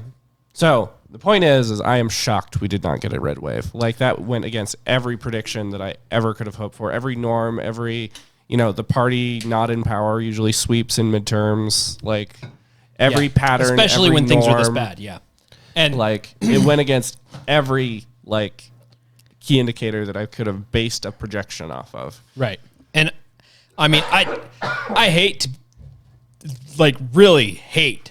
To toot the fraud horn here. But really, when you look at everything together, the results that we currently have do not make any sense. You mean at all? You mean the treasurer in the state treasurer in Arizona receiving what was it, like 70-80% of the votes? He's a Republican, but one of the down ballot candidates getting more votes than like at least percentage wise. Because everybody knows their state treasurer by name and are happy to vote for. He also got more votes. Like when it was reporting. So apparently, like, there were people that apparently left the governor's race blank but voted for this other guy. Yes, because you absolutely need your state treasurer in, but you don't care who the governor is. Yeah, that makes a lot of sense. Like that's not anomalous at all. But yeah, I think an explanation for what you're saying there, Keith, of why do people not see this, right? Or how could they vote for the same thing that's giving them all this stuff? A lot of these people are the same people where when they go to the ballot box, it's the first time they see anything about yes or no, grant for so-and-so, so-and-so school district. Yeah. Yes, I want that. 10 weeks later, why is my gas more expensive? Because you voted for a tax increase. Low information voters, yeah. I didn't vote for that. Did you vote for the grant for the school? Well, yeah, we need more school stuff. The gas tax is how that's being paid for, so they increase the tax. Well, why didn't they say that? They did. Yeah, the wording on the ballots is like a really big deal. That's one of the things that so we had a bunch of grants and stuff on our ballot this time around. Uh-huh. One of them was for they wanted a big increase so they could build a school over here, and I'm like, they're currently sitting on 2 vacant school buildings in Alpine District, and they're asking for us to give them more money to go build another school. I voted no on those. Yeah, I did too. I vote no on them all the time. But so the city Facebook page was all up in arms when it failed about how awful everyone is for not voting for it and all this stuff. And I got on there and I was like, you guys do realize that this would increase our taxes, right? And they were all like, no, it won't. It says that it won't increase our taxes. And I'm like, how stupid are you? Yeah, and splitting the largest school district in the state with allowing only half of the county or half of the district to vote for whether or not they split from the other half will not increase property tax values for everyone. Yeah, that was the other one that failed. Was the Orem was trying to split into its own school district. Oh, that one failed? Split out of Alpine. Yeah, that one failed. Which is good for them because it would have increased their taxes like a ton. Gotcha. Okay. So anyway, as far as who to blame, I mean, you already said that, both of you said that it's Mitch. I've come up with 5 theories, and I think you can select more than one theory. Agree. I agree. All of the above. So yeah, here are the theories on here, and we can expound on these if you feel like they're important or to the extent they are important in your opinion. So number 1, we didn't run good enough candidates. Yeah, I would agree with that. I think that's true as far as Oz, the Senate. Really? Oz? The only thing really? I would say against that is good candidates did run, but they were defeated in the primaries because of Mitch and other mechanisms. Yeah, so as far as election night goes, I think the most generous reading on that, like generous for the Republicans, is that they nominated good candidates in races that would be very difficult to win, so places like Nevada, and came up short, and in Nevada's case, just barely short. But nominated horrible candidates in places that we should win, like Georgia and Pennsylvania. Yeah. Well, okay, Pennsylvania, you also have to look at who he was running against. Because I did not expect Fetterman to win. Yeah. I watched the debate and I was like, oh, it's over. Yeah. I didn't think anybody would vote for that. Did you see his acceptance speech? He literally got up there and he was like, I don't know what to say right now, you guys. Thank you so much. That was like his acceptance speech. Yeah. Wow. Yeah. And it's up and nothing against the dude for, the damage that the stroke caused or anything like that. But we're asking him to take a leadership position. You cannot have where you have to actively debate. Right. Where you not just that, but you have to actively be able to consider, think through, and form coherent thoughts on very difficult topics. And he may be able to actually formulate those thoughts, but he can't convey them very well. He can't convey them. No. Exactly. You also need to be able to convey them. And so you cannot have somebody in that kind of a position who has been mentally compromised. And he has been mentally compromised by the stroke. Yes. That is undeniable. You cannot tell me after watching him debate that he is not mentally compromised. And if I remember right, he's past the point of where they say that it'll heal. Yeah. All right, so that's theory number one. We didn't run good enough candidates, and I think that's true to a degree. Yes, very much so. Agreed. And then the second theory is those darn single ladies. All the single ladies. All the single ladies. Yeah. Nobody hates America more than white suburban. Single white women. Yeah. It's no longer the white suburban woman. The Karens came out in force. It's now the Karens. Yeah, I did not think I would have to worry about single women after getting married. This is me being very disappointed. Anyway. I want to do it, and you can't make me. That's true. That's true. Anyway, but it sounds to me like abortion was something that was on their minds. Yes, because they're convinced that that's healthcare. Yeah. And so in that sense, like that almost gives me a little bit of comfort to know that part of the reason why we lost the midterms is because of Roe v. Wade being overturned. And in my opinion, so worth it. Yes. It's on par with the slavery thing. If slavery is overturned, but the Republicans at the time lose control, is that worth it? Yes. Yeah, it is. Well, we'll go to blows over it. Okay. You're willing to fight to enslave people. Let's have that fight. See what happens. Yeah. And number three, and this could kind of be lumped in with number two, but it's the culture stupid. So in other words, like what I'm saying is people are just making up their minds generally, like there's less of a possible swing between parties because just independents are just being convinced one way or the other. And so there's just less of an independent swing. Follow whatever fad is going on. Sure. Yeah. Yeah. So I'm just saying that each of the parties are becoming more rigid, and especially like young people, like the trends, the young people all vote Democrat for whatever reason. The immigrants all vote one way. The single people all vote one way. It's just less of a rigid or it's more rigid than it was before. Kind of like that tweet that Elon Musk sent out a while ago where it's the thing of the person running further and further to the left. So it moves the center towards them, and Elon didn't move. Yeah. Why are you with them? I didn't move. Yeah. It's kind of like that. Whereas, and for me, I feel like on a personal level, I haven't gone further right. I've just dug in. Yeah, me too. It's like, right. Yeah. I've dug in. I'm not moving. Something like that. Whereas they just keep hauling that train as far as they can.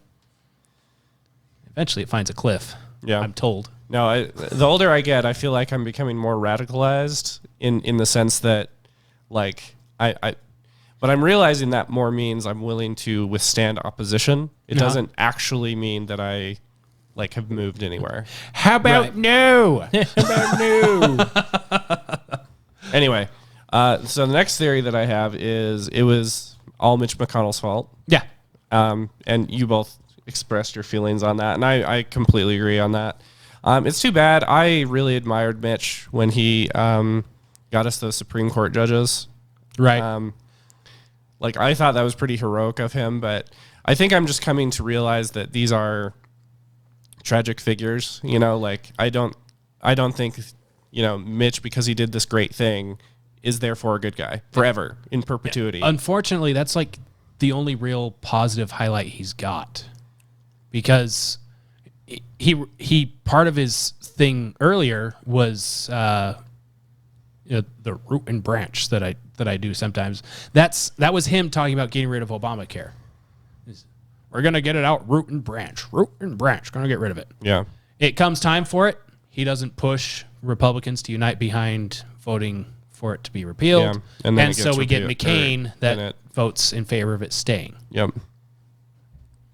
That's actually a pretty good segue to Trump. It's all Trump's fault. That's theory number 5. Yeah.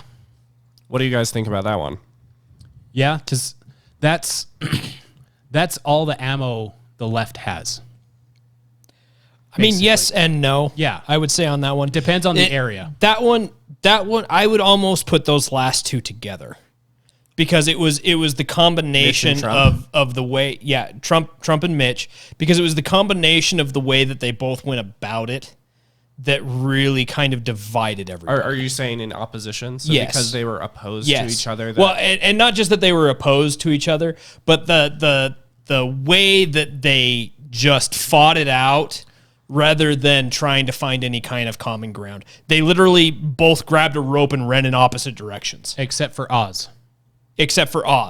Right. And that's probably the biggest failure. And that one's the biggest failure. They both united behind Oz, and that is the biggest disappointment because that should have been the easiest win. Yeah. And you know, there's so many things that go into it. But yeah, I would say that if you're going to blame one of them, you kind of do have to blame both of them. Yeah. Because they both did play a hand in how abysmally different aspects went, because in some cases it was Mitch's pushing that made people not want to be a part of it. In other cases, it was Trump's pushing that made people not want to be a part of it, and then the opposite on both of those as well.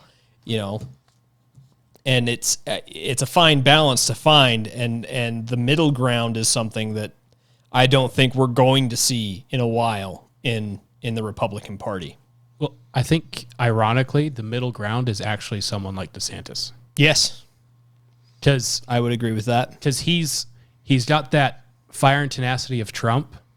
And I was meaning like in the party as a whole. Yes. I don't think it's something we'll see for a while. There are individuals like DeSantis that fit it pretty well. Right. But if he keeps doing what he's been doing, and then if for whatever miracle of a reason Arizona gets recounted and Carrie Lake gets in and she does what she campaigned on, which is basically Ron DeSantis, but Arizona.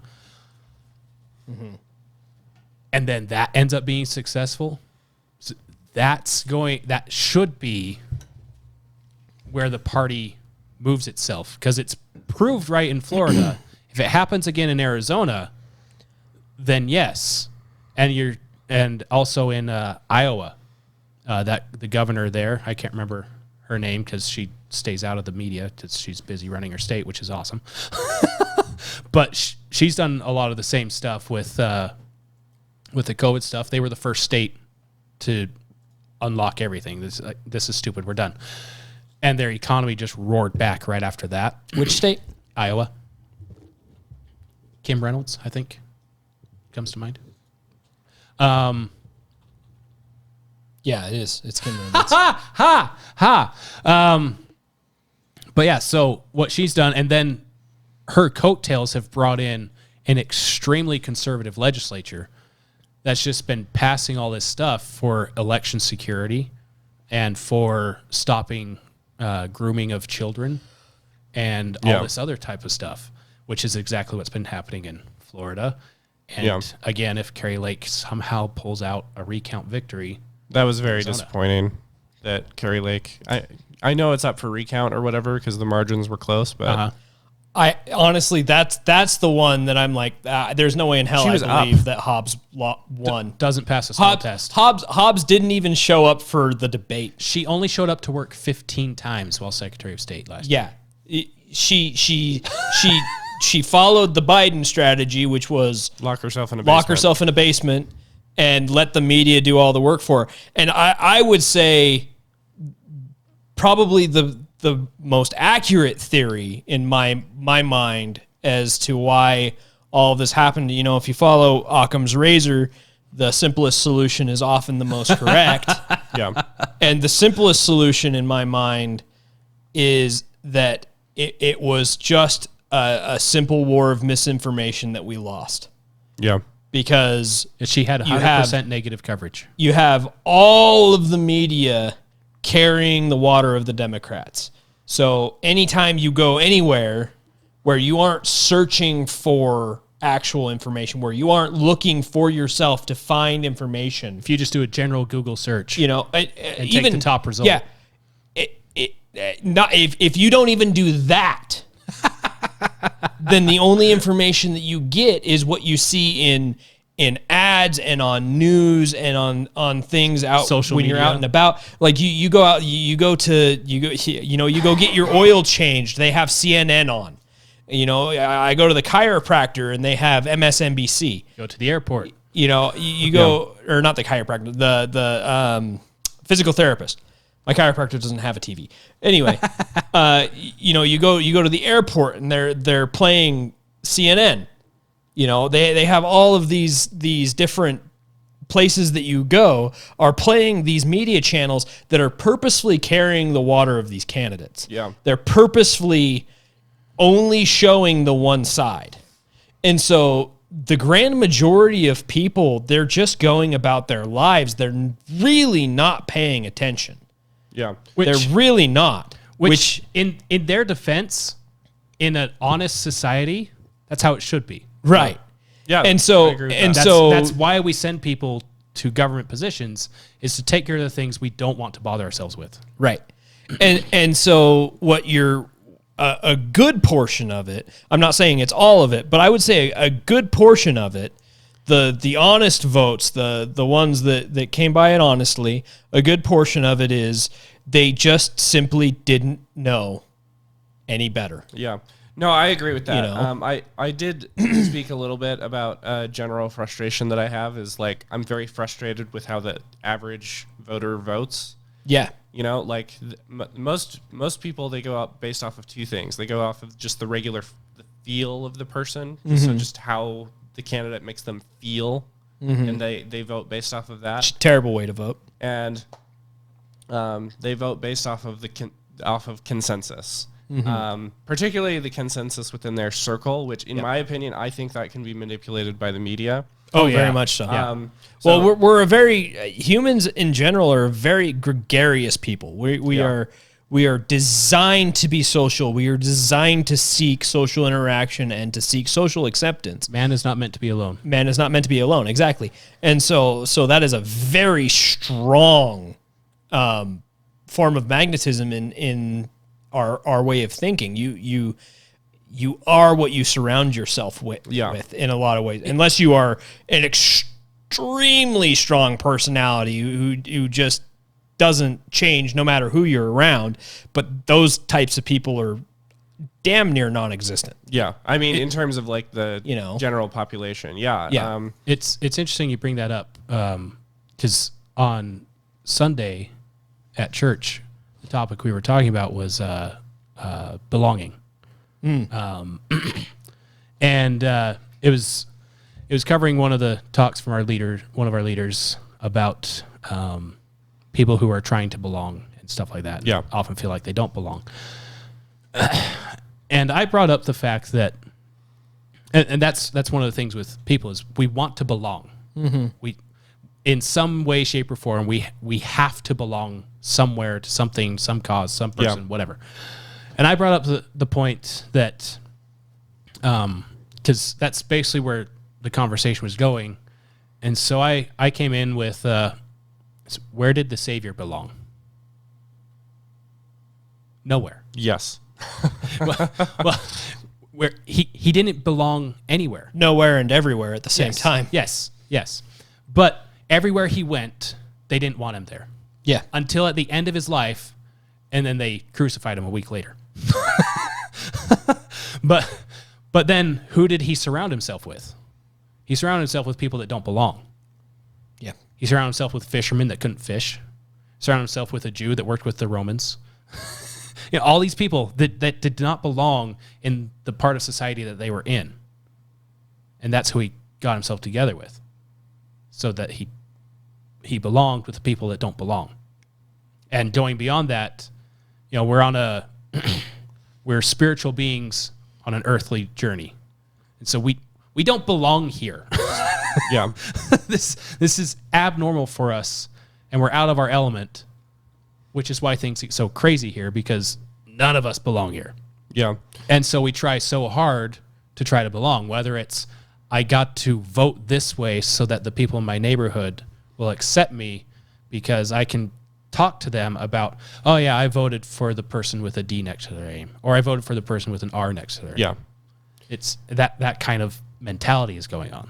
Yeah, no, I think that's a pretty good segue to what I've thought about as solutions, because yeah, like we can blame everything on Mitch, we can blame everything on voter fraud, but I do think the fact remains that of those 5 theories that I mentioned, the cultural one, that I think is the one that I'm most interested in. Yes. I think it's caused me to face a grim, like a, not a grim reality, but more like a harsh reality that gives our lives purpose. Right. Do you know what I mean? I think what that is I think that we need to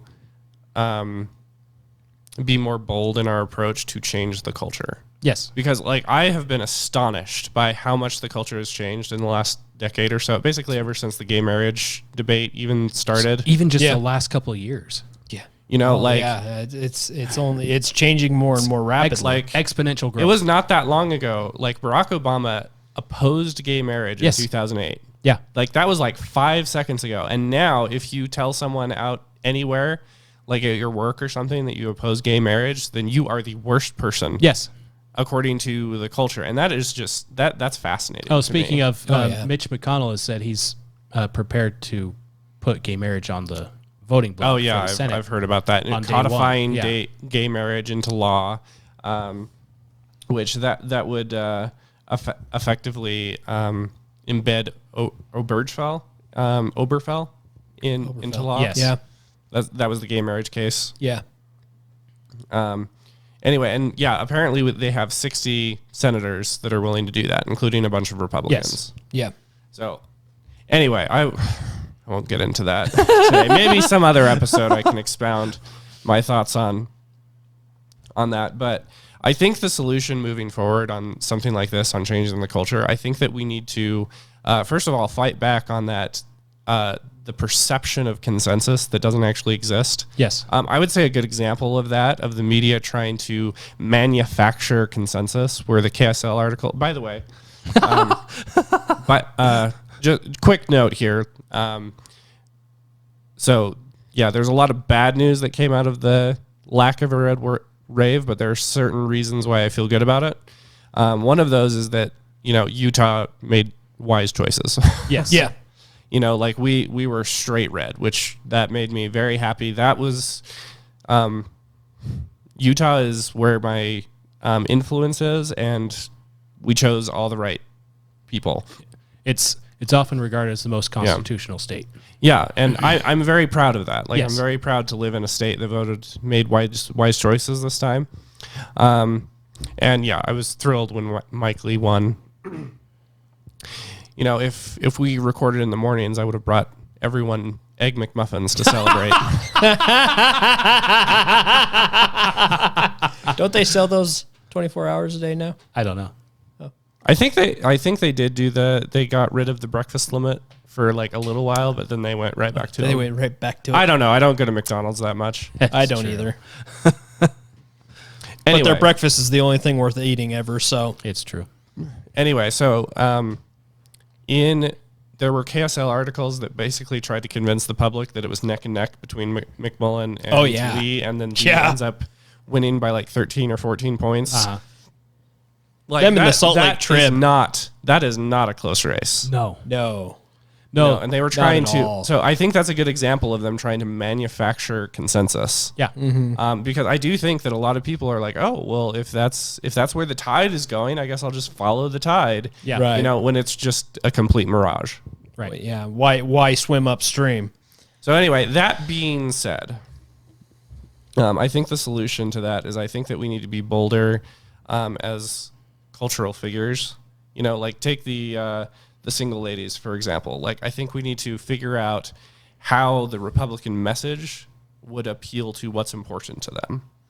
Because I remember when I was single, the last time I cared about what single ladies thought. It was very wrong of me to just kind of dismiss them as like, oh, they aren't interested in dating me because they're all stupid. Like that was the last time I thought that that pickup line didn't work. Weird. I had a disposition to believe that, but I think it would be wrong of us to dismiss any demographic that is currently voting Democrat and saying, oh, they're just doing it because they're stupid. Right. I think what we need to do is we need to recognize what the average person does and strategize based off of that. And I think, and when I say strategize, I mean come to reality. So I think the solution would be to see what's important to them and try to appeal to what is important to them in the Republican Party. Right. Let me think of an example here. Like the abortion thing, I feel like that's important to them because they feel like the way to be the most free and the most happy or whatever is living your life single. Right. But then when you look at people that have lived their life single, they are the most miserable people out there. Yeah. Yeah. Yeah. There's that. And then when there are studies to show that single people are happier than people with children. Yeah. But how do they know? Because they're single and never married and never had kids. So how do they know that they're happier? Well, they said that they're happy. Yeah. So yeah. Well, and I would also say here that the culture doesn't just have to do with the message that the Republicans share though either, because culture is also it's music, it's movies, it's the mainstream what people are taking in on a daily basis. Yeah. So part of the reason why the culture shifted so hard in the last several years is because of the cultural media that we are taking in. You have TikTok, you have Instagram, you have movies, you have music, you have all of these things. And by and large, every one of those industries is heavily geared towards promoting the Democrat message. And the promoting, the socialist ideals and the things about abortion and gay pride and gay, all these different things. And so there's been a culture war going on for a while, and conservatives, I think, are just barely now starting to fight back on that front. Yeah. Where we have some popular artists coming out that are much more on the conservative side, that are starting to make waves. But the problem is that we're fighting a reactionary culture war at this point. Yeah, I agree. Because the left and the ideology that is driving this has been establishing themselves for decades. Yeah. So they're deeply entrenched in Hollywood and in the music industry. It's almost impossible right now for a conservative music artist to chart on the Billboard because it is so controlled. Yeah. It's to the point and you're too where censored on YouTube and you're censored on all these different platforms if you have conservative ideas. And so it's harder to get your message out now because we have taken so long to react in the culture war. And it's to the point too where they're so entrenched and committed and devoted to their ideals that money doesn't influence them anymore. Right. It's like Disney, for example, released they lost like $1 billion or something. They lost all this money after attacking Florida for their "Don't Say Gay" bill, which wasn't that. Not what it is, but yeah. But they lost tons of money. They lost tons of money from that to the point where Florida turned around and said, "You know what? Your tax exempt stuff is gone." Yeah. And people reacted positively to Florida. Disney doubled down and said, "Okay, we're putting a gay kiss in Buzz Lightyear." Never did see that movie. I never did either. The movie didn't want to. Sucked in income. It got nothing. It tanked. It did so badly. That makes me so happy. And what's their response? Me too. The next movie they're putting out now is some transgender whatever thing. They're just doubling down every single time. The not so secret gay agenda that was set in a Disney like leadership meeting or something like that. Like that was when I was done with Disney. I've actually been done with Disney since 2013, ever since Frozen came out. Yeah, right. Yeah, but if it weren't for the fact that they still have all of the old cartoons that I love, I would get rid of Disney Plus. Right. But even looking at the MCU, that was super successful. Oh, it was so good until Endgame. Yeah, Endgame was the end of the MCU. Yeah, it was. Yeah. Because after that, it was all, well, look at this woke thing. Look at this woke thing. Movie fails, and it just fails more and more and more as people catch on. And this is all you're pushing. I'm done. And then, it's interesting because you can really watch their machine work when you look at stuff like that, because they have the Hollywood, which produces this culture, and they put this culture out there for you to view, and then they have your social media, which is your consensus generator, and the consensus generator takes this movie that they've put out, and they go in and they make a bunch of content saying, oh, this movie's great. This movie's so awesome. The message is so good. And then people backlash at that and say, no, the message is awful. The movie sucked. You guys are terrible. Stop it. But because the entirety of the social media is geared around specifically spiting ideas that don't conform, then you have the Facebook mob, the Instagram mob, whatever, the Twitter mob, that is then going onto those comments and those things and tearing it down and calling those people all kinds of atrocious things because they disagree with the consensus. So an example of that from recent things, Evan McMullen and his posts, I go on them frequently because I wanted to see. He usually said something retarded, and I hopefully not anymore. Right, but until he runs for governor or something. Right, but I go on there, and Facebook has a filter for the comments, and it's always set to most relevant. Yeah, which is comments. Trash. And you take that filter off. So with that filter automatically on the way it is, it's like 90 some odd % positive feedback for McMullen. Mm-hmm. You take that filter off and switch to all comments, it's all this stuff asking him questions to the negative of why do you support this? Why did you change from this? Why are you this way? Hey, look at this thing you just said, but now you're saying this. It's all these things, but those are all filtered out automatically because they're not relevant. Yeah.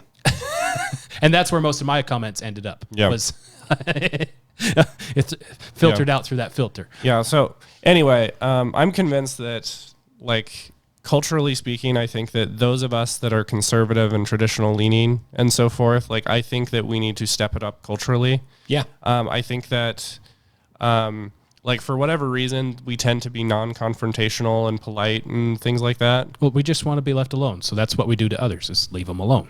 Yeah, exactly. And I do not think that is, which is both our sufficient. Greatest strength and our greatest weakness. Yes, exactly. So anyway, I just think if we can just show that, living a life that is not self-centered, like that's something that I learned from my single years. I remember when I got married at 29. I came to the conclusion that I was getting more and more selfish as my single years rolled on. And I feel like I hit some kind of a peak. I'm like, if I don't get married right now, I am going to be self-centered forever.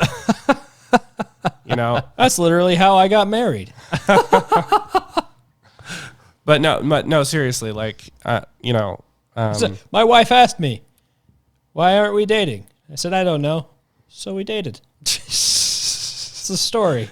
And the rest is history. That's how it happened. How romantic.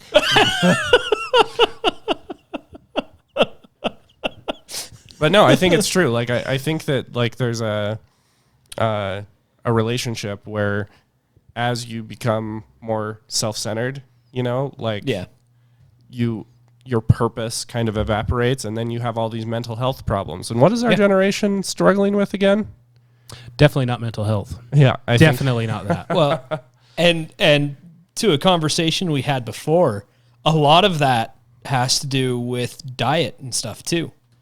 The the culture and stuff that we have now, it promotes high sugar, lots of these things. Yep. And the body positivity movement. Yes, exactly. And an unhealthy lifestyle attributes very, very, very much to your mental health. Yeah, our idols have shifted from Michael Jordan to Lizzo. Oh, Michael Jordan was like the peak of athletic performance and all this stuff, you know. And now you hate everybody if you think that's how people should at least physically be, is aspire to something like that. No, you should be happy with who you are. 400 pounds is not something you should be happy with. Anyway, I could talk all day about this sort of stuff, but so again, going back to the midterms a little bit, you know, so the good news coming from it is Utah selected good candidates. That's what we had control over, so I think we can feel good about that philosophically. Yep. We did our part. What the hell happened to the rest of you guys? We upped our game, now up yours.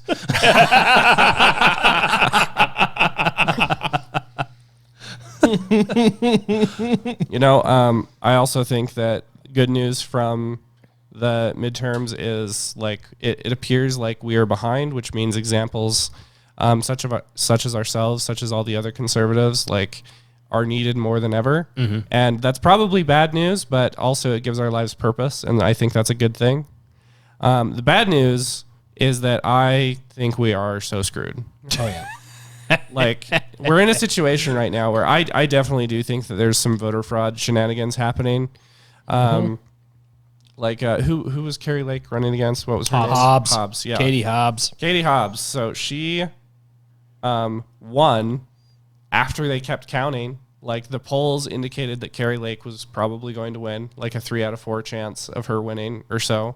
And then she lost, but only after they kept counting for a week. And oh, by the way, Katie Hobbs is the one that ran that election. Yes. And then we're going to take a brief break for the weekend. Katie Hobbs is the winner.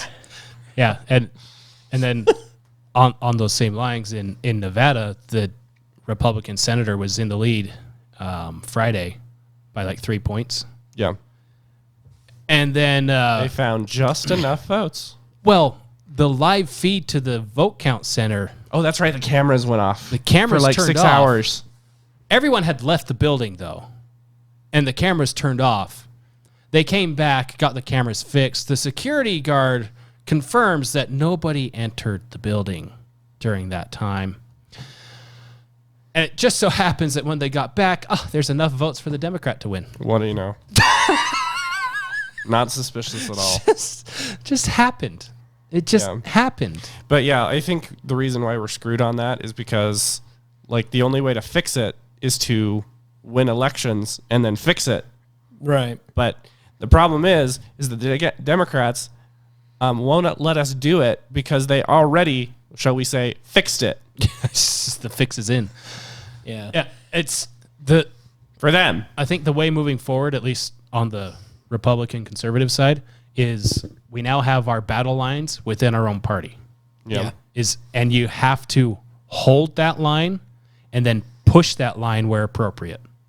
Yeah. So like for Mitch McConnell, for example, is if he ends up being the leader again, you have to be on the heels of your senator all the time to make sure they push what you believe needs to be pushed. Yeah. Regardless of what Mitch McConnell says. Well, Mitch McConnell says, all right, you're out of office next election. Just lay it out for him. So, well, are you going to support X, Y, Z? I'll support X, but not Y and Z because Mitch McConnell doesn't want to. Okay, you're gone. You answered to me, not to Mitch. I still think my favorite thing I've ever done is I wrote a letter to Ben McAdams when he was in office.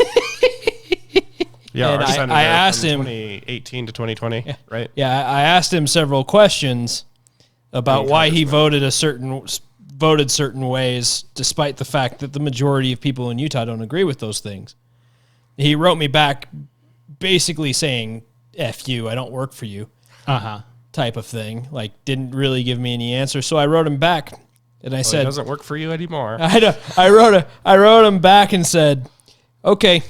Me and nobody I know will vote for you ever again." and you're going to lose the next election.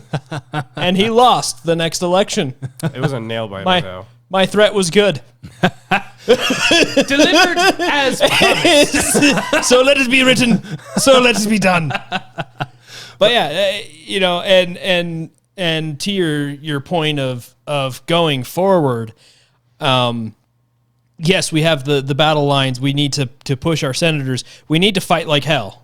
You know, we need to go out and vote every chance we get. All of us, all the time. This is the only way we can get anything done is to keep doing that. But at the same time, we need to step up our side of the culture war. We need more conservative media outlets. We need more conservative music. We need more conservative, you know, movies and things like that. And we need to support the platforms that are doing those things. Yes. Yeah. You know, Daily Wire is doing a fantastic job putting out movies and documentaries. Yeah, they've got a couple of good ones already, yeah. Quality content. Good stuff. Quality stuff. And we need to support that. We need to support places like Blaze TV that's trying to bring together conservative voices, and not just conservative voices. They're bringing together people with varying ideas that are willing to talk and listen. Yes, to each that other. are exactly, and that's their key. Is they want people that are willing to both talk and to listen, and you know, Timcast, Tim Pool, and his company, they've started doing music and all kinds of things like that. We need to support stuff like that. Yeah, you know, and none of these people are sponsors. They're you know, companies that I've seen, that I have enjoyed the content that they put out. I've enjoyed the work that they do, and I agree with the message that they have. And so, you know, shameless plug for all of these people. We have to band together, and we have to support these kinds of things so that we can help with that culture. Yeah. Yeah. You know, and we also have to realize with that in looking at these things, we are finding the break in this consensus idea. Because you want to know consensus, Steven Crowder had the largest election show ever. Oh, on Rumble. On Rumble. Yeah. Not on YouTube. On Rumble. Yeah. Bigger than CNN and MSNBC, all those guys. Bigger than all of the other media outlets. And, you know, his audience was huge. And yet somehow we don't have a large voice. That doesn't make any sense. You know? So the fact of the matter is that there are lots and lots and lots of us out there. And more of us need to speak up. More of us need to work. And like I said, that shows in the down ballot votes from this election. Yeah. So you can take that. You can take that down ballot vote. Know that line has been fortified. Now you need to focus on being an example of what it means to be. We know what conservatism is. Now let's see what it does. Yeah. Right. Agree with that. That's what has to happen going forward. Yeah. We're going to be pushing our time limit very here much for so. Anchor. Very, very much so. What is the max time limit they have? I don't know, because I think we passed it in one of the episodes, but it still went up. We're coming up on 2.5 hours, so we probably need to wrap it up. I want to throw in a shameless comic book quote here. Shamelessly throw this shameless in? comic book quote here. I'm just gonna plug this away, and I weep for the butchery that has happened to this character in recent years. Captain America? Oh, yes. I love this quote. You know this quote. Yep, we used it before. We've used it many times before, but it is fitting now as it has been every time we've used it. It doesn't matter what the press says. It doesn't matter what the politicians or the mobs say. It doesn't matter if the whole country decides that something wrong is something right. This nation was founded on one principle above all else: the requirement that we stand up for what we believe, no matter the odds or the consequences. When the mob and the press and the whole world tell you to move, your job is to plant yourself like a tree beside the river of truth and tell the whole world, no, you move. Amen. Amen. Agreed. So yeah, dig in, get ready to fight. Yep. And those of you that are happy, spread your joy. Because we all need it. What the Democrats offer is total garbage. At best. And just like their woke culture generally. Well, like DeSantis said, it's where wokeness goes to die is Florida. That is beautiful. That is beautiful. But it's okay because, we forgive all of the woke and the left and all of those things. Shh. Do you hear that? That's the sound of forgiveness. That's the sound of people drowning, Carl. That is what forgiveness sounds like. Screaming and then silence. Like, subscribe, share, all the things. Check out our merch stuff, which is limited, but I think I'll work on expanding that. Yeah. Because I have ideas. We need to get some stuff going on that front. Bye!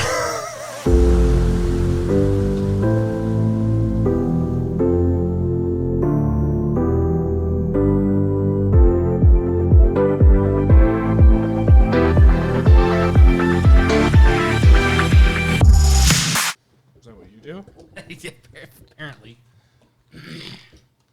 Which part? The building houses or the aging 30 years? Yes. Both. They're hand in hand. Well. That's nice. That's nice. They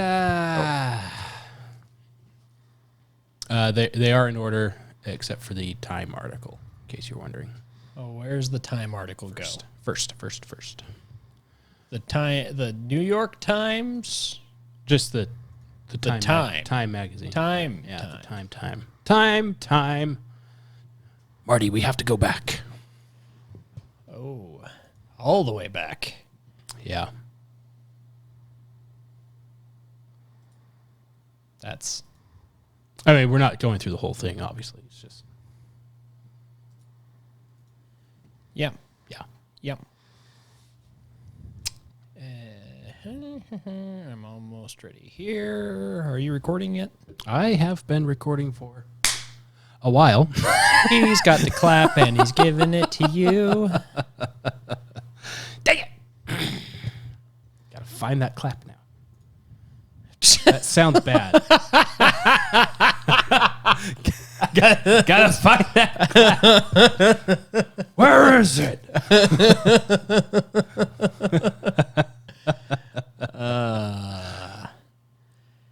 That's awesome. On that notary, shall we? We shall. I'm down. Down to clown. Well, fine then.